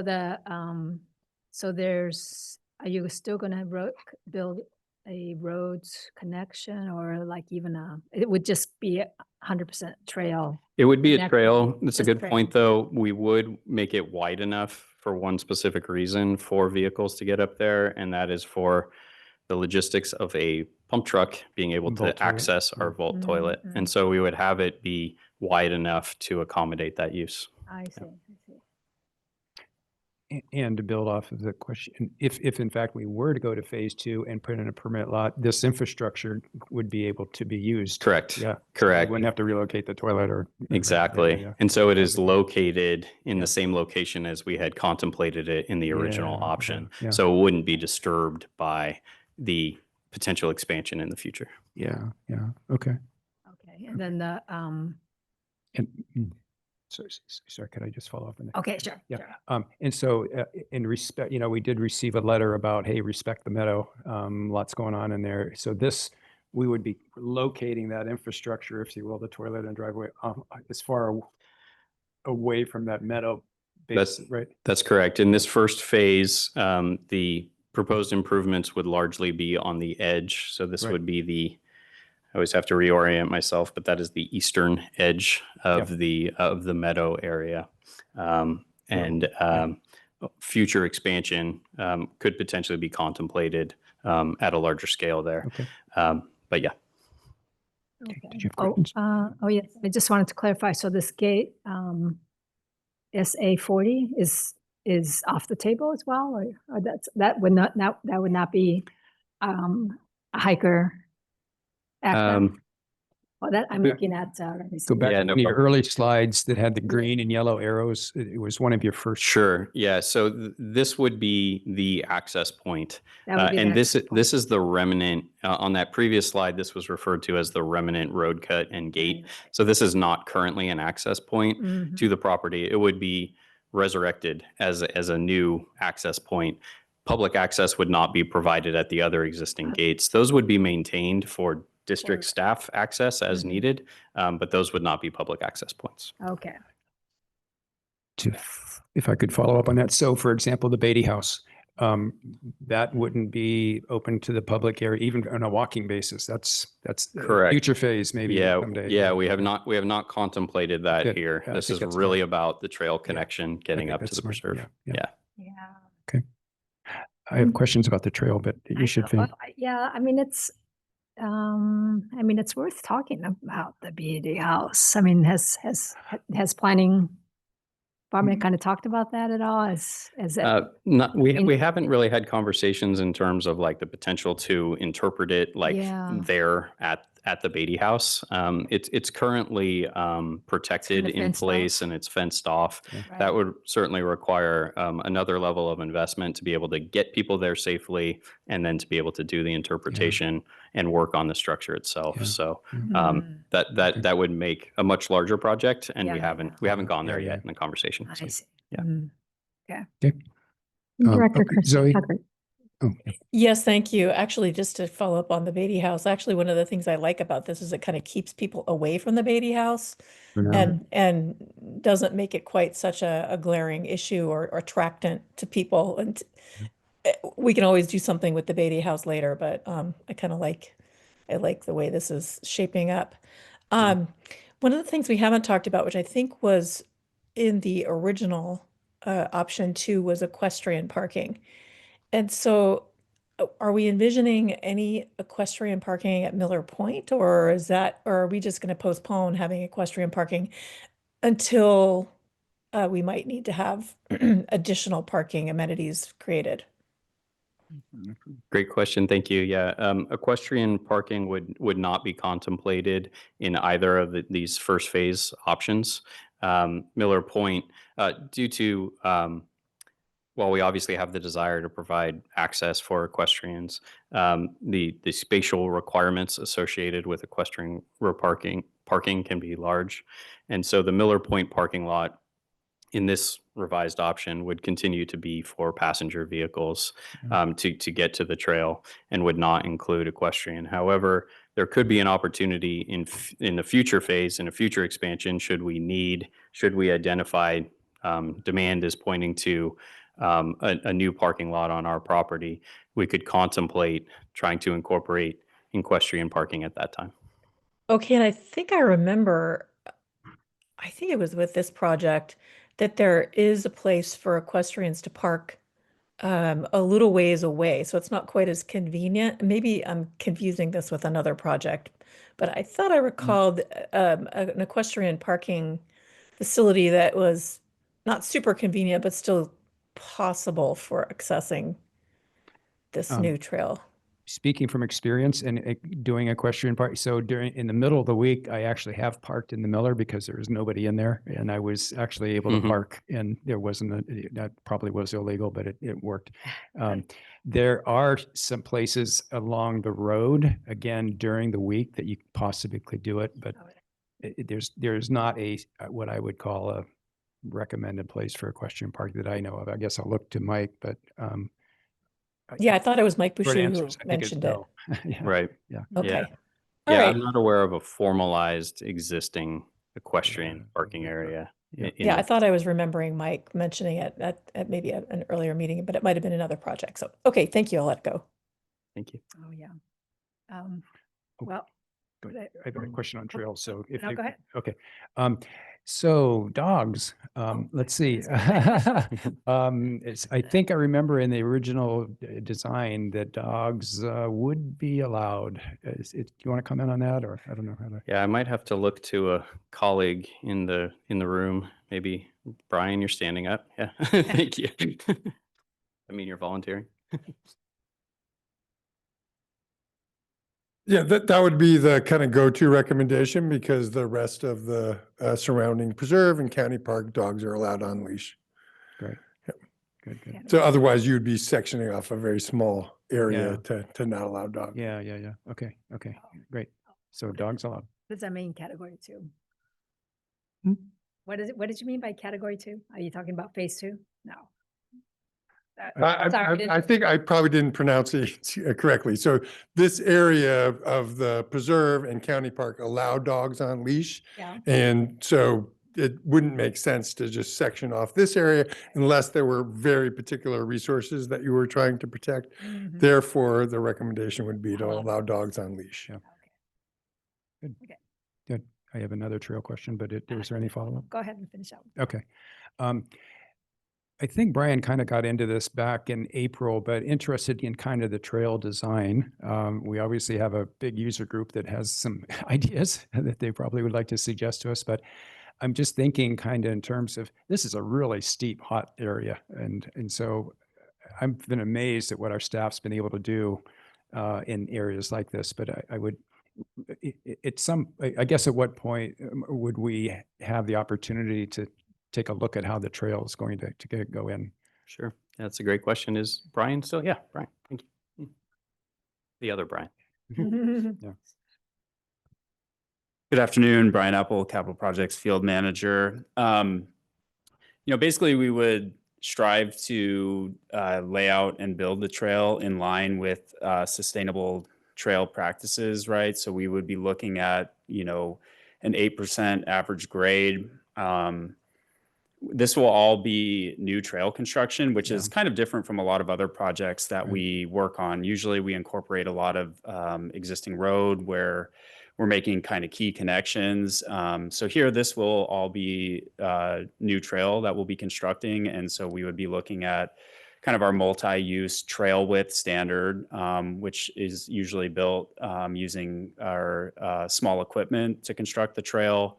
And we would be using our standard details that we have in our details and specifications. And we would strive to kind of adhere to some of the principles that, our partner agencies utilize, like California State Parks, their trail handbook. So breaking up line of sight, sinuosity in the trail, and sort of that 4-foot wide trail standard, striving to build climbing turns rather than switchbacks. But as maybe I can, where's the map? Shows that maybe. We would strive to have a climbing turn versus a switchback just to make for better trail user experience. However, you can see closer, like actually on the Beatty property, it's pretty steep to get up, and then you can see the trail kind of isn't so back and forth, right? So we've received a lot of feedback. I think, again, to go back to our trail policy presentation back in October, where we got a lot of positive or like good feedback on trail design and construction from various user groups, which we've kind of folded into our trail layout, design, and construction process. So basically what we would do is, pending the board's direction, is work to refine this trail alignment, and then that would be incorporated into the project description that would then, I believe, come back to the board through that planning process. Great. So hopefully that answers your question. Thanks, Brian. Yeah. Last question on this, and then we go. Yeah. The closures. So the closures for the trail, seasonal closures, I should say, on the trails would be where, Mark? Because what I'm interested in, I think the reason for closure is so people don't drive there, right? But we would love for people to continue using the trails if they don't drive there, right? So I was just wondering how that closure thing was going to work. Yeah, maybe actually Brian or Brian, if you guys want to chat about that, but yeah. Yeah, I think in discussions with the project team, I think we would look at closing the segment that you see dropping onto the Beatty property, because again, you have the existing kind of roadside parking on Alma Bridge Road. And then there's no direct connection to the Miller Point parking lot if you close that segment, right? And so we wouldn't be closing any of the other existing trailheads like the Priest Rock Trail or the Lime Kiln Trail. I see. And so there would still be that opportunity for those who, because a lot of users do ride up the Los Gatos Creek Trail or, hike up that way and make their way up through Sierra Azul. It's something I used to do. So the optional connector trail would remain available year round, right? Correct. And the upper part of the, I don't know what we're going to call that, the conceptual trail alignment above access to the Miller Point area would be open. So yeah, basically, where you see the two callouts, those segments of trails would be open, and then that trail that switches back down towards Okay. onto the Thank you. actual Beatty property. That's where that closure would be. So that way, we're not, kind of maintaining open that access from Miller Point to use our property, right? Because there's no way to come in directly. And again, that would be November to March. I mean, if we look at the. Yeah, whatever the recommendation is, sort of from Okay. our natural resources side of Okay. things. Yeah. Okay, I'm good. Any other questions? Yeah, well, part of it is almost kind of clarifying what's going to go to the board and such, because I know there's a huge amount of information here, right? So I can see that you've not tried not to put everything in here, but yeah, I had the same question about because there's a lot in there that when it says implement the BD parking area and trail improvement in phases beginning with the trail connection and improvements to Santa. So if in a way it would help if it kind of summarizes, or at least in the staff report, what the dog use. Mhm. What else was there? Maybe that it includes the optional connector trail. I mean, because I'm reading the report, it looks like it might be something that you're asking the board, right? Whether, yeah. Sure. So, yeah. Yeah. So in a board report, should you choose to forward one of these two options to the full board, we could certainly get a little more granular about Yeah. the specifics of each component of the I think project. Yeah. That would be helpful. Great. Yeah. And again, what we're looking at here on the screen, which Brian was describing Yeah. in terms of the trails, this is included in both of the options. No Right. matter which one is selected, we would still be proceeding with this work. Okay. Yeah. And and I thought Kurt's question about which trails would be closed for seasonable, Right. that's useful information Certainly. to put in the board Okay. board packet as well. Mm. I'm going to ask if there's no other questions. I'd like to get the public, because I know there's a member, at least one member of the public that is time constrained. And I'd love for her to have a chance to, Sure. is that, Sure. is that okay, You Zoe? And okay, Go ahead. is this the appropriate time? Yeah, absolutely. I believe that was the end, essentially the end of my presentation, and I was just going to wrap up. Oh, we didn't talk about costs yet in a little more detail. I had in mind to talk about costs. I do have a couple other questions, but I'm deferring to the public comment. So Yeah. This could take us a little bit. So Right. I'm just really sensitive to our public. So why don't we go ahead and go, we're going a little early to public, but let's try to get the public in. Sure. And then we can come back for further questions if that's okay. So, That sounds great. Shaylin, I'm going to go with people here first. Do we have people online that are going to be asking? We have 2 online Just comments 2? so far. Okay, and I have 5. So let's go with 3 minutes, if that's okay. So I'll let you key up. And so our first comment will come from Marar Vonchak, and then second from Jeff King. So are you still going to make it? Sorry. Are you still going to make your report? Yes, thank you so much. Okay, great. It's Thanks for really letting us know. Yeah. Okay. So, please. hi everyone. Thank you so much. My name is Mara Vonchak. I lead the Alma Bridge Road Newt Patrol Group. It's a group of community scientists who have been monitoring the local newt population since 2017. I want to thank you for your continued attention to this issue and for your efforts to protect the wildlife that depend on this area. As you consider future development, I urge you to remember that this is not just a landscape, it is a living habitat. Every change here will affect the newts and many other species. More development will mean more traffic, and more traffic will mean more roadkill. I ask that any plans will be as minimal as possible. I'm glad to hear that you may use the existing Miller Point parking lot. On average, there are only about 2 cars parking there, and it has over 30 spots, which is, I think, larger than most parking lots for this kind of preserves.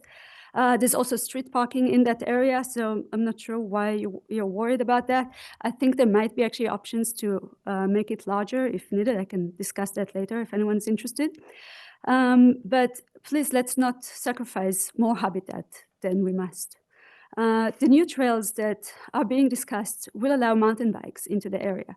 We know that bikes kill newts on the road, and they also harm newts and other animals on trails. So I ask you to do whatever you can to limit that impact. Although Newt Crossing project is moving forward, which is great, the newt population continues to decline. As you can see in the papers that I provided, over the past 5 years, the first 5 years of the study, we documented an average of about 6,000 dead newts on the road each year. But in the last 2 years, the average dropped into about 2,600 dead newts. Since we haven't improved anything for the newts so far, this is not a good outcome, right?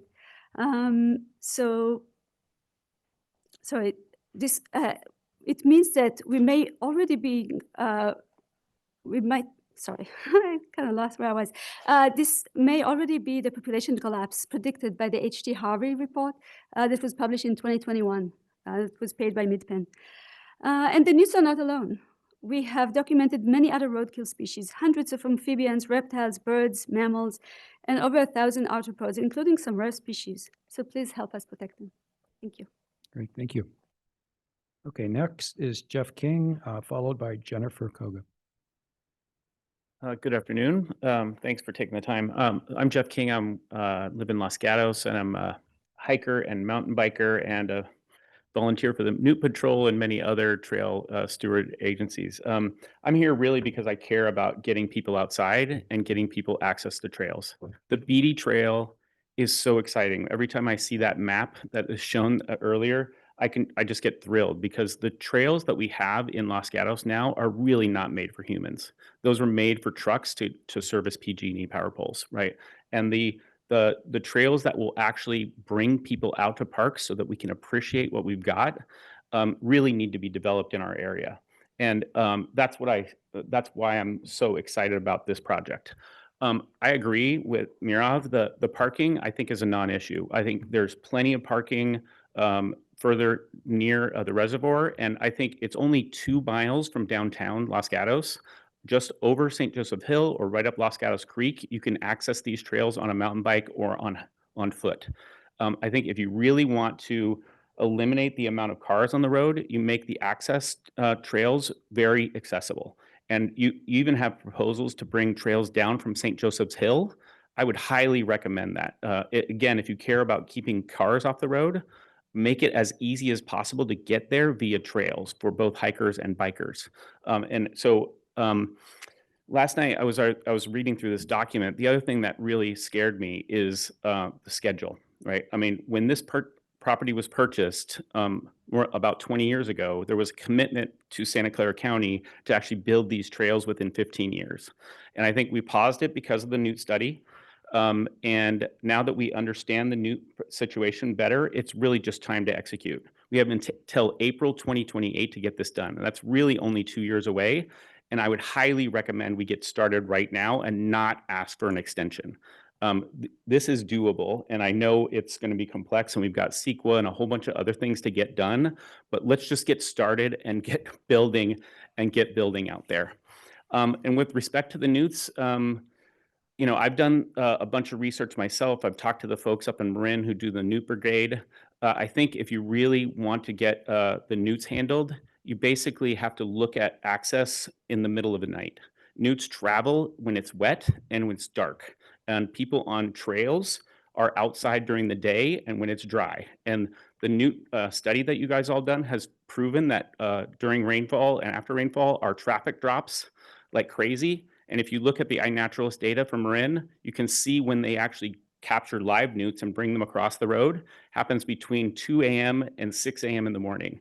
Right now, a lot of that traffic that's going on there is from the residents and from the rowing club. And adding a daytime park really will just not add any additional traffic there. So highly recommend you get started with option 2A. Thank you. Let's get the trails going. Thank you, guys. Thank you. Okay, Jennifer Koga, and followed by Mike Boucher. Hi, thank you. I'm obviously with Newt Patrol, and I also am advocating for the revised option. Can you speak into the mic, please? Oh, I'm also advocating for the revised option 2. As far as the seasonal closure of the trail is concerned, my main concern is the timing, because it's not just from November to February. That is not newt season.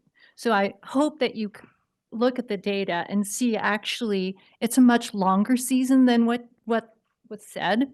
So that's one thing. The other thing is when we're doing new patrol, we actually are documenting all the roadkill. And we are finding other things that are killed on the road. So in the fall and the spring. So I don't want us to be so concentrated on 3 months thinking that's going to be beneficial to the animals who cross the road. Okay. The other thing is part of your mission statement says you're there to protect and restore the natural environment. We know we have a population that is crashing. And so it is very imperative that if you're thinking of future parking access for people, that you keep that in mind, that we need to protect the living beings that actually need to use this environment in order to survive. And then in regards to when newts actually are active, it is not just from 2 a.m. to 6 a.m. because that's not when the newt brigade actually does their work. So you have to look at this data carefully. It's not just then. We actually have found live newts in the morning during commute hours. Like, how in the world are they actually crossing this road? So it's not just those tiny little hours that the newts are there. Anyways, I appreciate the opportunity to speak, and I do advocate for a revised option 2, but I do advocate that we look very closely at seasonal closures. Great, thank you. Okay, Mike, to be followed by Shawnee Kleinhaus. And then we'll go to our online commenters.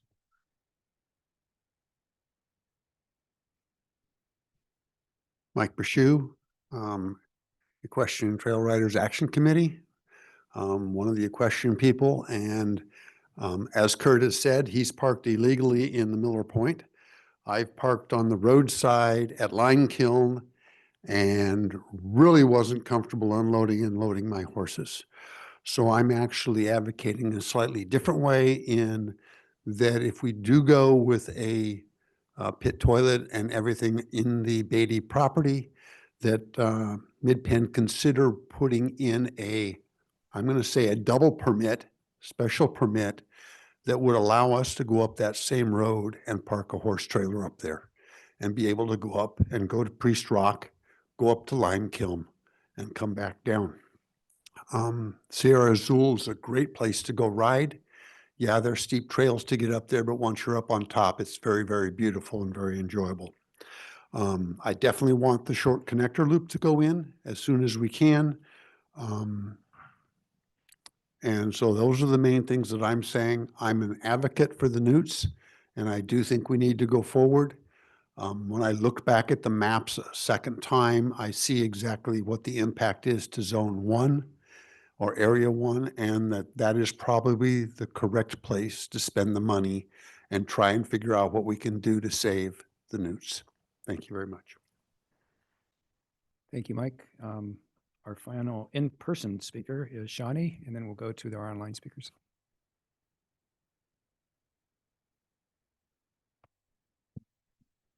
Good afternoon. My name is Shawnee Kleinhaus. I'm the environmental advocate for the Santa Clara Valley Bird Alliance. We sent you a letter together with the Sierra Club. And I think our letter basically advocates for a revised option 2. So essentially the revised option, but with no expansion into the meadow ever. And I provided a handout. If you look at the handout, you'll see the meadow in the green circle. That is a very special area. You don't see a lot of this kind of pattern of a green meadow in this whole Sierra Azul area. There's very few places that are actually wet enough to support green vegetation at the time that this was done, which is, I think, early summer. So it's not something that, oh, this area is flat, so that's where we should develop parking ever.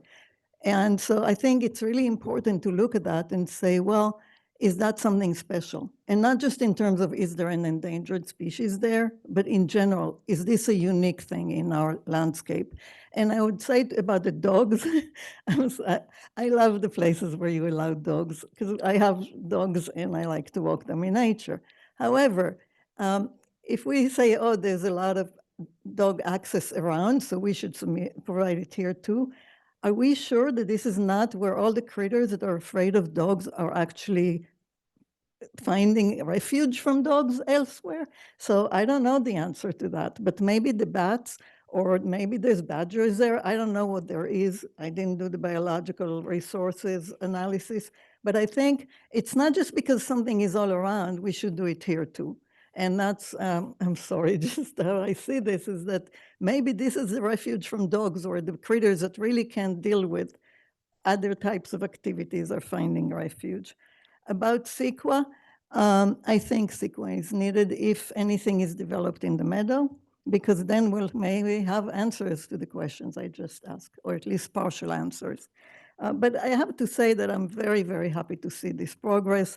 I'm really thankful to staff for being able to negotiate the Miller Point parking. That's really, really wonderful. As some of you have noticed, there's almost never any parking there, and there's plenty of parking along the road as well. So I think just saying, okay, we're not even going to go there would be a good way to go. Thank you.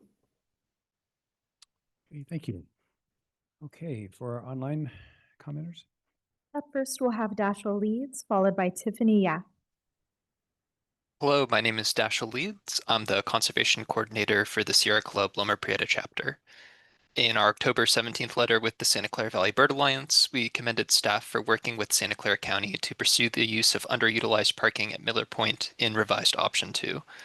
We're supportive of the idea of sharing the use of existing parking areas and implementing seasonal trail closures. Zone 1, the higher priority zone for newt mortality, is a great place to begin implementing the newt crossings. We acknowledge and appreciate the district's ongoing effort to address California newt mortality along Alma Bridge Road, and we remain firmly opposed to any pavement or parking within the Beatty Meadow.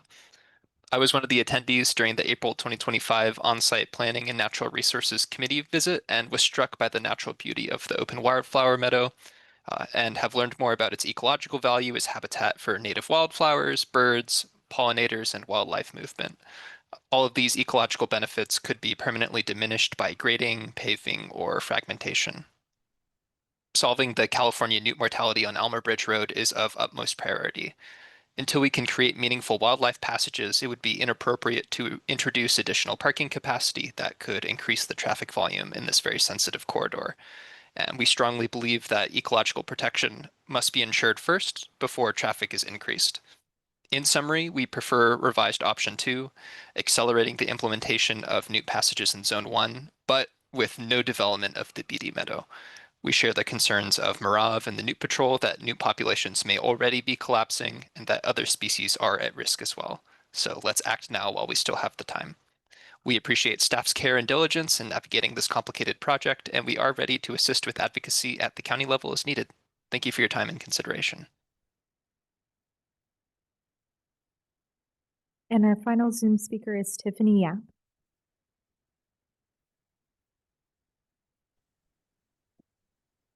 Good afternoon, Chair Riffle and committee members Kishimoto and Christine Tucker.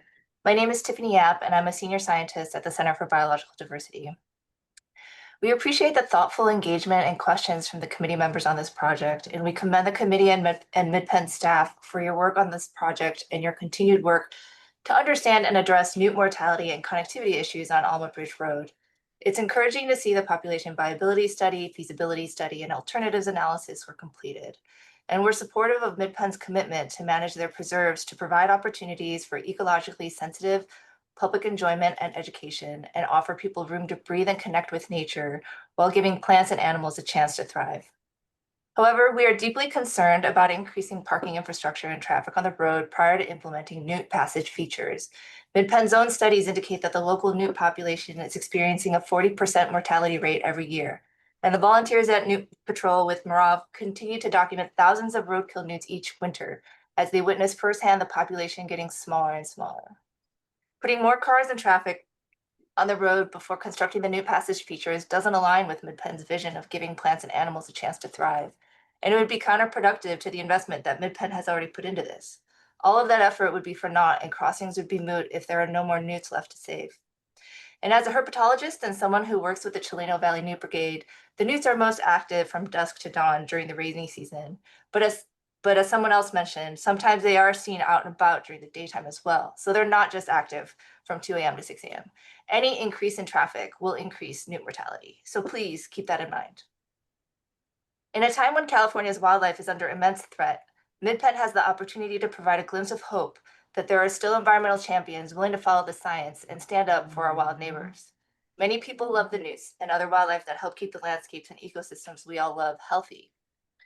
We urge the committee to prioritize the completion of the newt crossings on Alma Bridge Road before increasing parking capacity and traffic. Should the board decide to move forward with the project first, the center recommends at a minimum, limiting parking to existing parking areas, limiting bike use on trails, and implementing seasonal road closures until the crossings are constructed as an integral part of the project.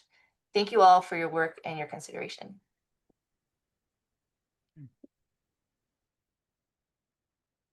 Okay, is that it? Okay, great. Well, thank you for all those that came and commented. I appreciate it as well in person and online.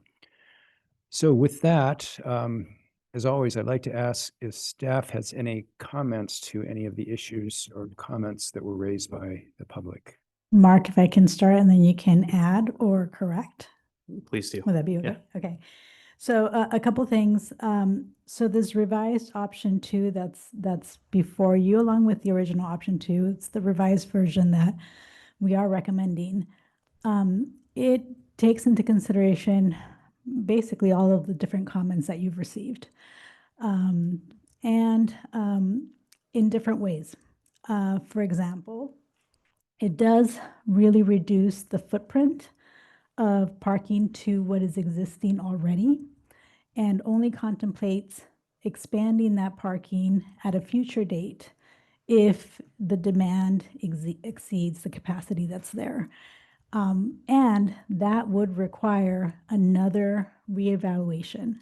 So it's not a guarantee that that would even happen, because we'd have to evaluate what are the existing conditions at that time, what has changed. Perhaps more of the roadway improvements for Newt Passage have been implemented.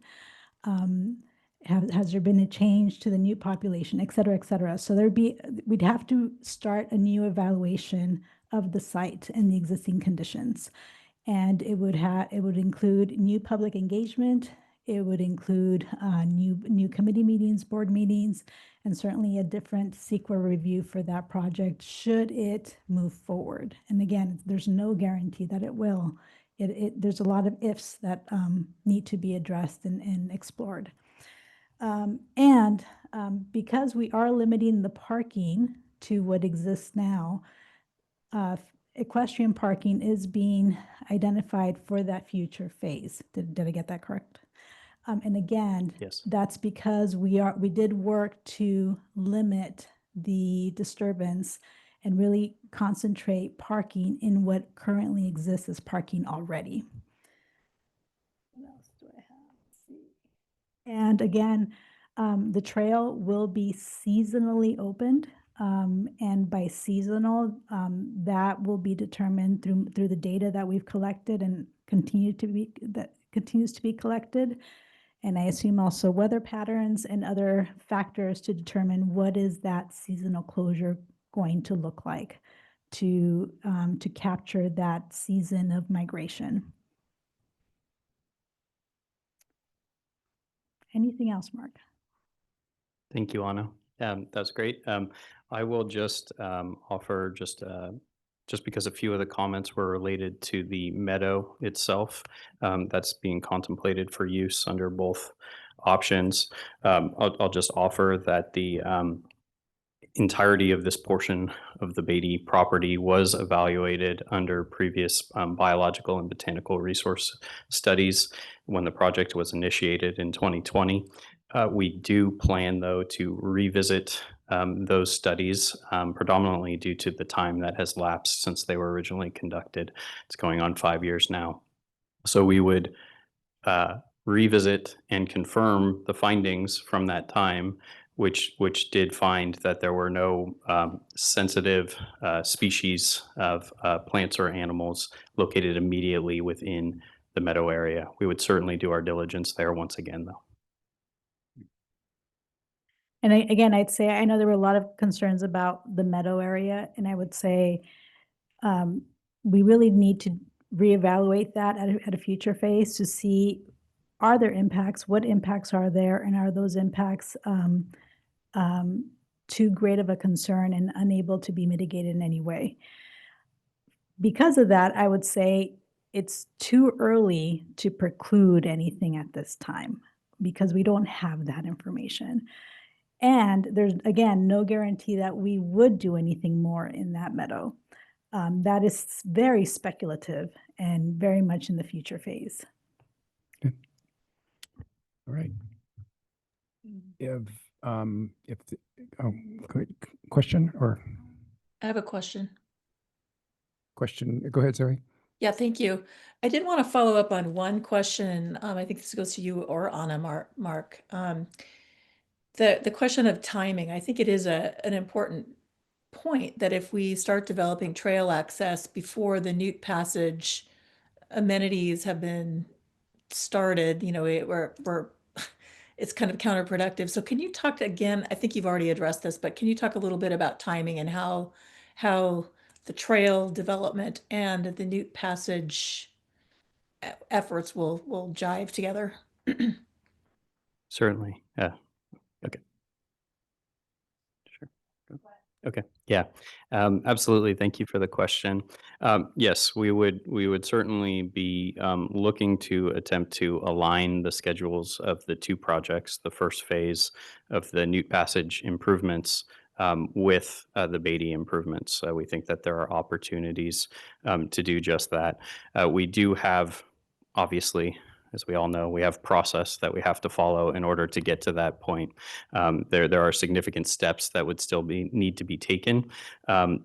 However, I would be optimistic that because of the nature of the proposed improvements in revised option 2 and the overall footprint being slightly smaller, that could potentially point to efficiencies in terms of schedule, in terms of getting these improvements done and getting things completed for both projects. But we would certainly be looking to align the schedules as closely as we can. Okay, very good. Thank you.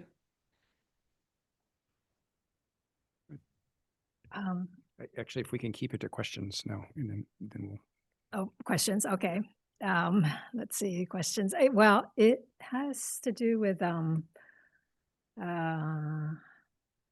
just thinking I'm looking at this, let me see, one of the attachment 3. And so there's the Ephemeral Creek, and then there's the meadow that's been under some discussion, and then there's Beatty House. But I guess, is there any, and I know the overall focus is on opening the trail. I mean, I agree. It's kind of time to do that. So I'm really, very excited about that. But in doing that, if is there, maybe I'm looking for some reassurance that someone is keeping an eye on the Beatty House, so that it doesn't deteriorate. And maybe there could be just some comment in the staff report about the status of it. I don't know if staff checks on it once a year or something, but there's Brian.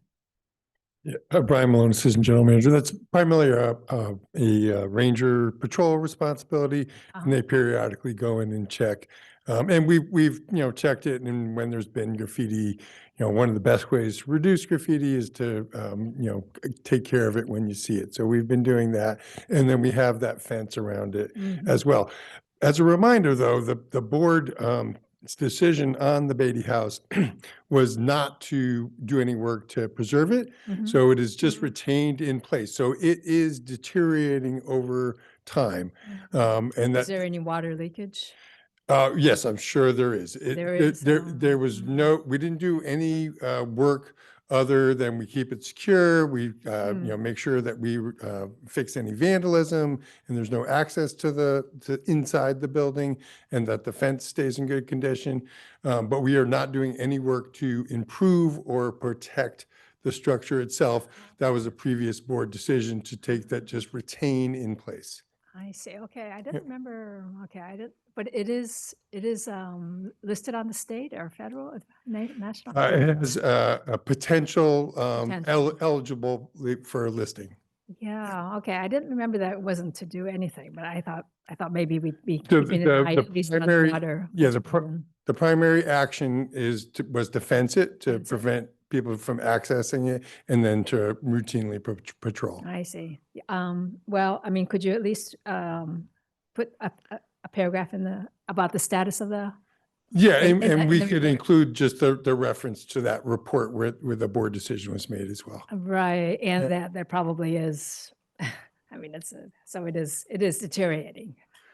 Yeah, over time, it will deteriorate without, so that, and, Yeah, that was cause- the basis of the Yeah. decision. It would have taken significant investment to, retain it or mothball it. And certainly if you were going to reuse for. Oh, yeah, appropriate definitely not purposes. reuse, but Yeah. I'm just thinking about the water intrusion, but yeah. Yeah, it's definitely, there's water intrusion, yeah.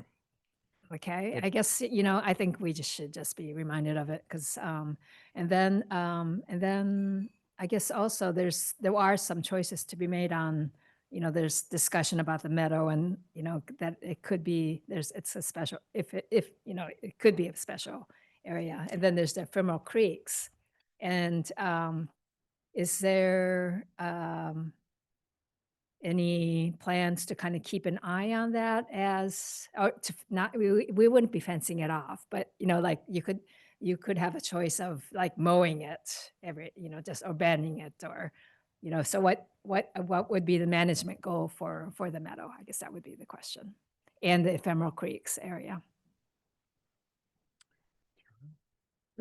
Kirk will come up. I mean, we don't have any particular management that location was chosen because it was a disturbed area with limited resources. Mhm. So, and people refer to it as a meadow, it is open grassland. But there's no particular management. We would likely mow, adjacent to whatever access is developed. Mm. Thank you, Brian. Kirk Lennington, Natural Resources Manager. So, yeah, we have completed botanical surveys out at that Beatty Meadow area, and those surveys are conducted per protocols for Native Plant Society and CDFW. They prescribe how those surveys are conducted so that you stand the best chance of detecting any sensitive rare species or habitats that are out there. This year, That site's been surveyed. That was in 2019 is when those were conducted. So, and also just understanding the site history of that area. It's been occupied and used by people, right. at least, modern times since 1800s. Yeah. It's had a lot of disturbance, on that site. So it's characterized as an annual grassland. It has a lot of non-native species, probably majority non-native species.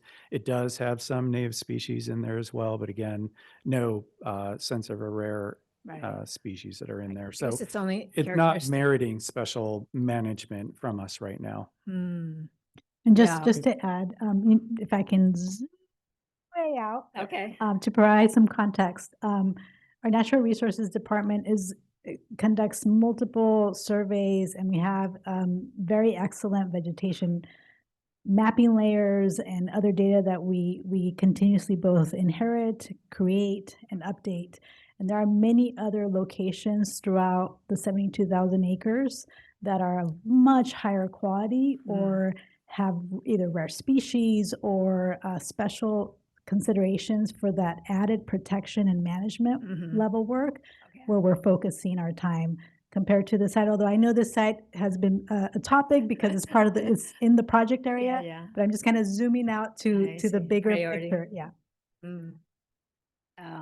Okay. I mean, I just asked. Yeah, I get your point, and yes, in the larger picture, like there could be, and it's only because there's water there, obviously, which creates the environment for change, right? So hopefully it'll be change in the right direction. Other But, other you had questions? Other questions? Let me see. Because I'd like to get back to Mark because I think he has a Yeah. couple of slides. I was just gonna ask about the roadside parking and, you had that map in there about the 30, the 90 parking spaces in the parking lots, but if there could be an estimate of the roadside parking? Do you Thank know you. how many? Yeah, I do not have an estimate already. That's something we could certainly look into prior to contemplation by the full board. Okay, just an estimate that Yeah. would be Mhm. great. Okay, I think Okay. that's me say it. Yep. Okay, Mark, do you want to finish up? Great, sure. Yeah, I can be brief on the next and final slides. Really, what I wanted to cover remaining is just a brief discussion about costs as outlined in the P&R report. This table is the same as the table that is shown in the report itself. So I just wanted to point to a few aspects of the potential costs for your consideration between the original option 2 and the revised option 2. What you can tell from this table and what is obvious when looking at the bottom line and total costs associated with the two options is that there's the potential for the revised option 2 to cost more in the long run than the original option 2. And that is for two specific reasons fundamentally. One is that, again, we would be having the additional costs of improving the existing Miller Point lot. That's obviously not contemplated in the original option 2, so it's an additional item, so it's an additional cost.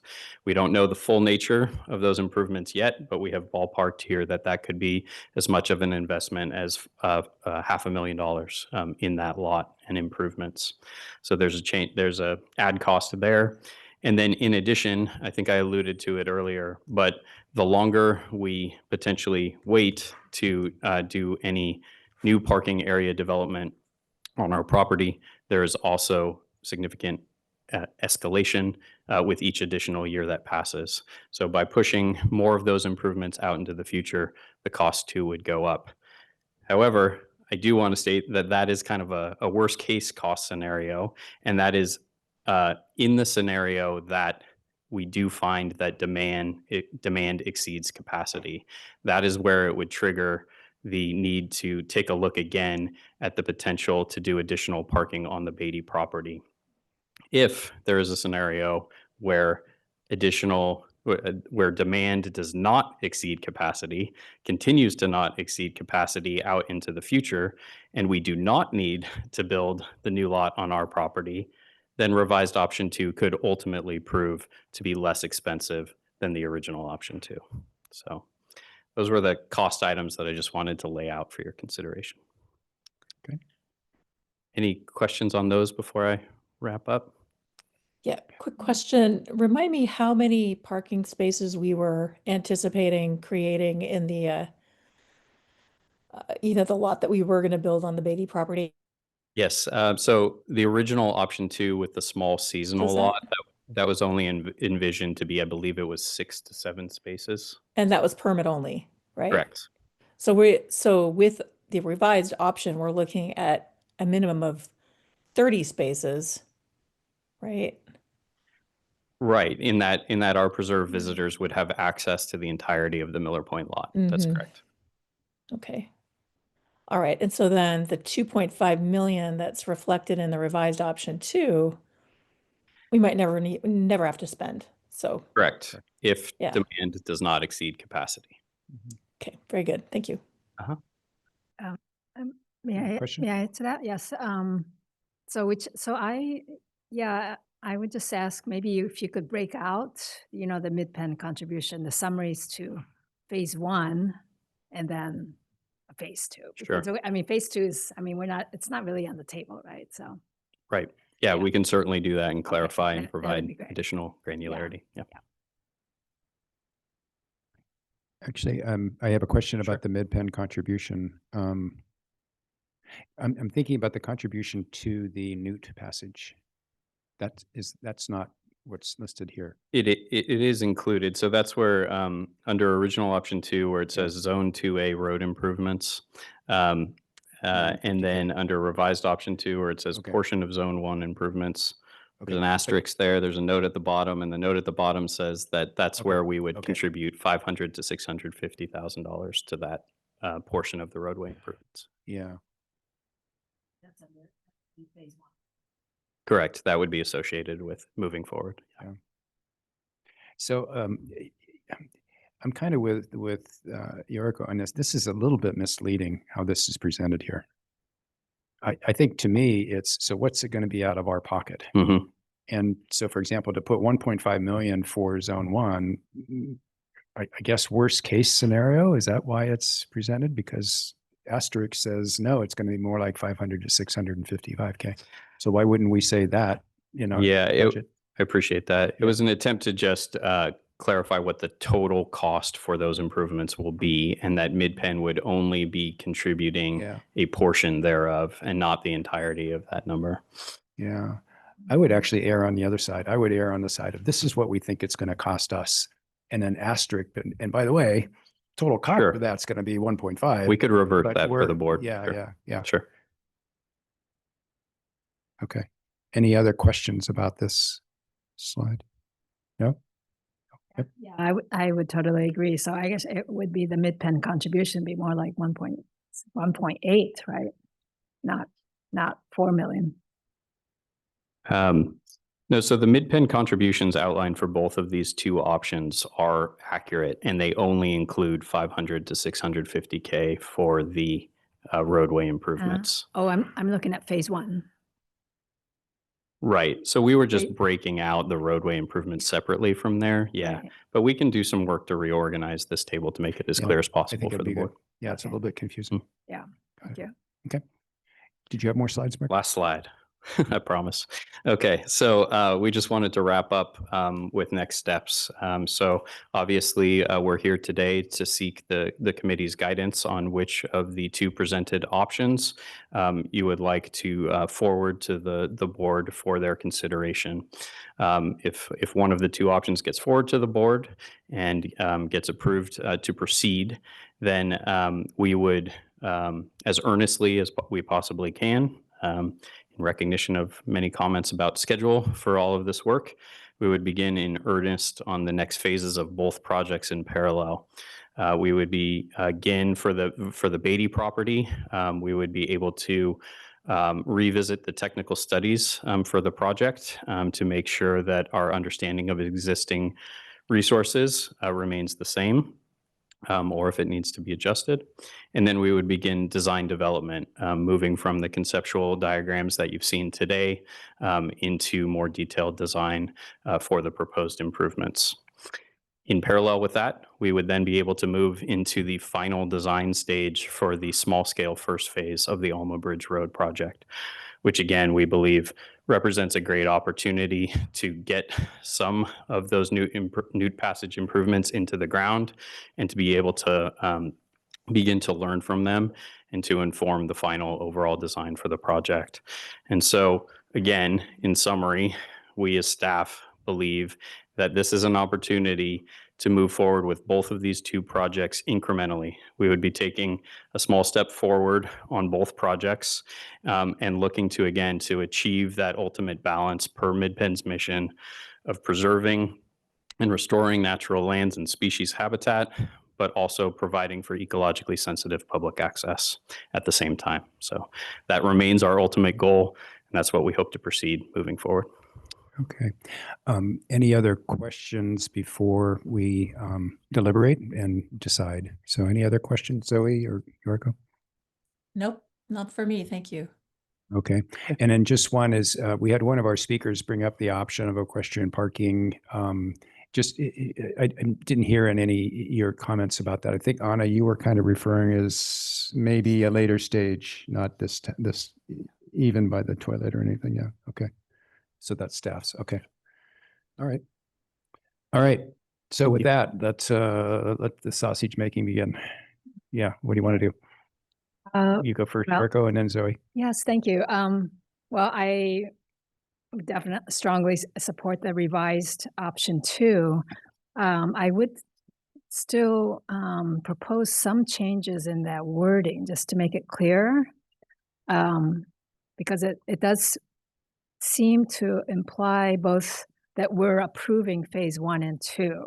So, I mean, it would be, maybe the wording would be more implement phase 1, proposed phase 1 of this. And then if the exceeds the capacity, the board will consider a possible phase 2. Yeah, I would agree with that. Yeah. Okay, So just to if- clarify, I think that's what you meant. I think it's, let me clarify Right, that. right. Yeah. Right. So Okay. I don't know if Shalene needs help with that wording or. I have noted implement proposed phase 1, and if the space exceeds capacity, then the board will consider additional parking. Is that correct? Implement phase 1, right? Beginning with the trail improvements, and then the second sentence would be if and when parking demand exceeds, then the board will consider phase 2. It may be a simple way to do that is consider expanding parking. Just say board to consider expanding parking. That kind of accomplishes it, doesn't it? So implement the Beatty parking area and trail, and then instead of just flowing right into consider expanding, it's just say board will consider or board to consider. Board to consider or board to Expanding parking. consider. Board to consider expanding or whatever you want to put in in there. to write it. a phase 2. Yeah. Wait a minute, we lost our editor. Yeah. Yeah, if demand exceeds capacity. Right. Yeah, the point being is that needs to come back to the board separate before we board. go into another phase. Yeah. Yep, I like that. Yeah. Sorry, we're just waiting for. Okay. I'll let it. Was there, Let our- while let we're our doing clerk it, work on was there another? No, I think that's the main one. Yeah. Yep. And And then in addition, contribute funding to complete the Yeah. zone 1. That we can, that is well said. So Yeah. yes. Okay, so Zoe, Oh, I'm very happy with the revised option that's where we're considering now. I'm actually, I think one of the members of the public talked about being thrilled.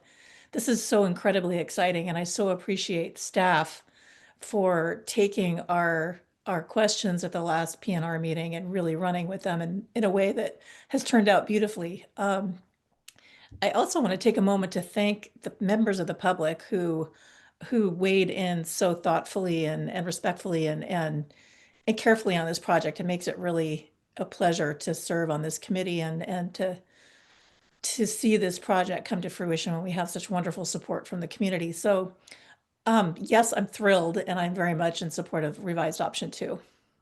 Oh, and I also want to say I appreciated Director Kishimoto and Director Riffle's clarifications to the funding, the way the funding options are provided to the board. okay. So I'm ditto. I'm good where we are and with the suggested change. Now what I want to do though is I want to get this decided, and then I want to come back and just ask, are there any suggestions for when this goes to the board of any changes to like what Mark presented? And I think of it just like a couple enhancements. Is that appropriate, Mark, or should?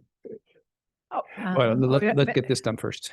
So I'm Shaylin, are you typing too? Okay.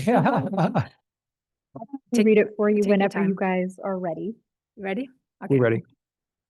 Implement phase 1 of the Beatty parking area and trail improvements, a trail connection and improvements to Santa Clara County Parks Miller Point parking area, or to consider expanding parking on the Beatty property as part of a future phase if/when parking demand exceeds the Miller Point parking capacity, and attempt to time the implementation with a county-led new passage project. In addition, contribute funding to complete the final design and construction of a different portion, subset of Zone 1, higher priority zone, of the Alma Bridge Road new passage project, which is north of the Beatty property.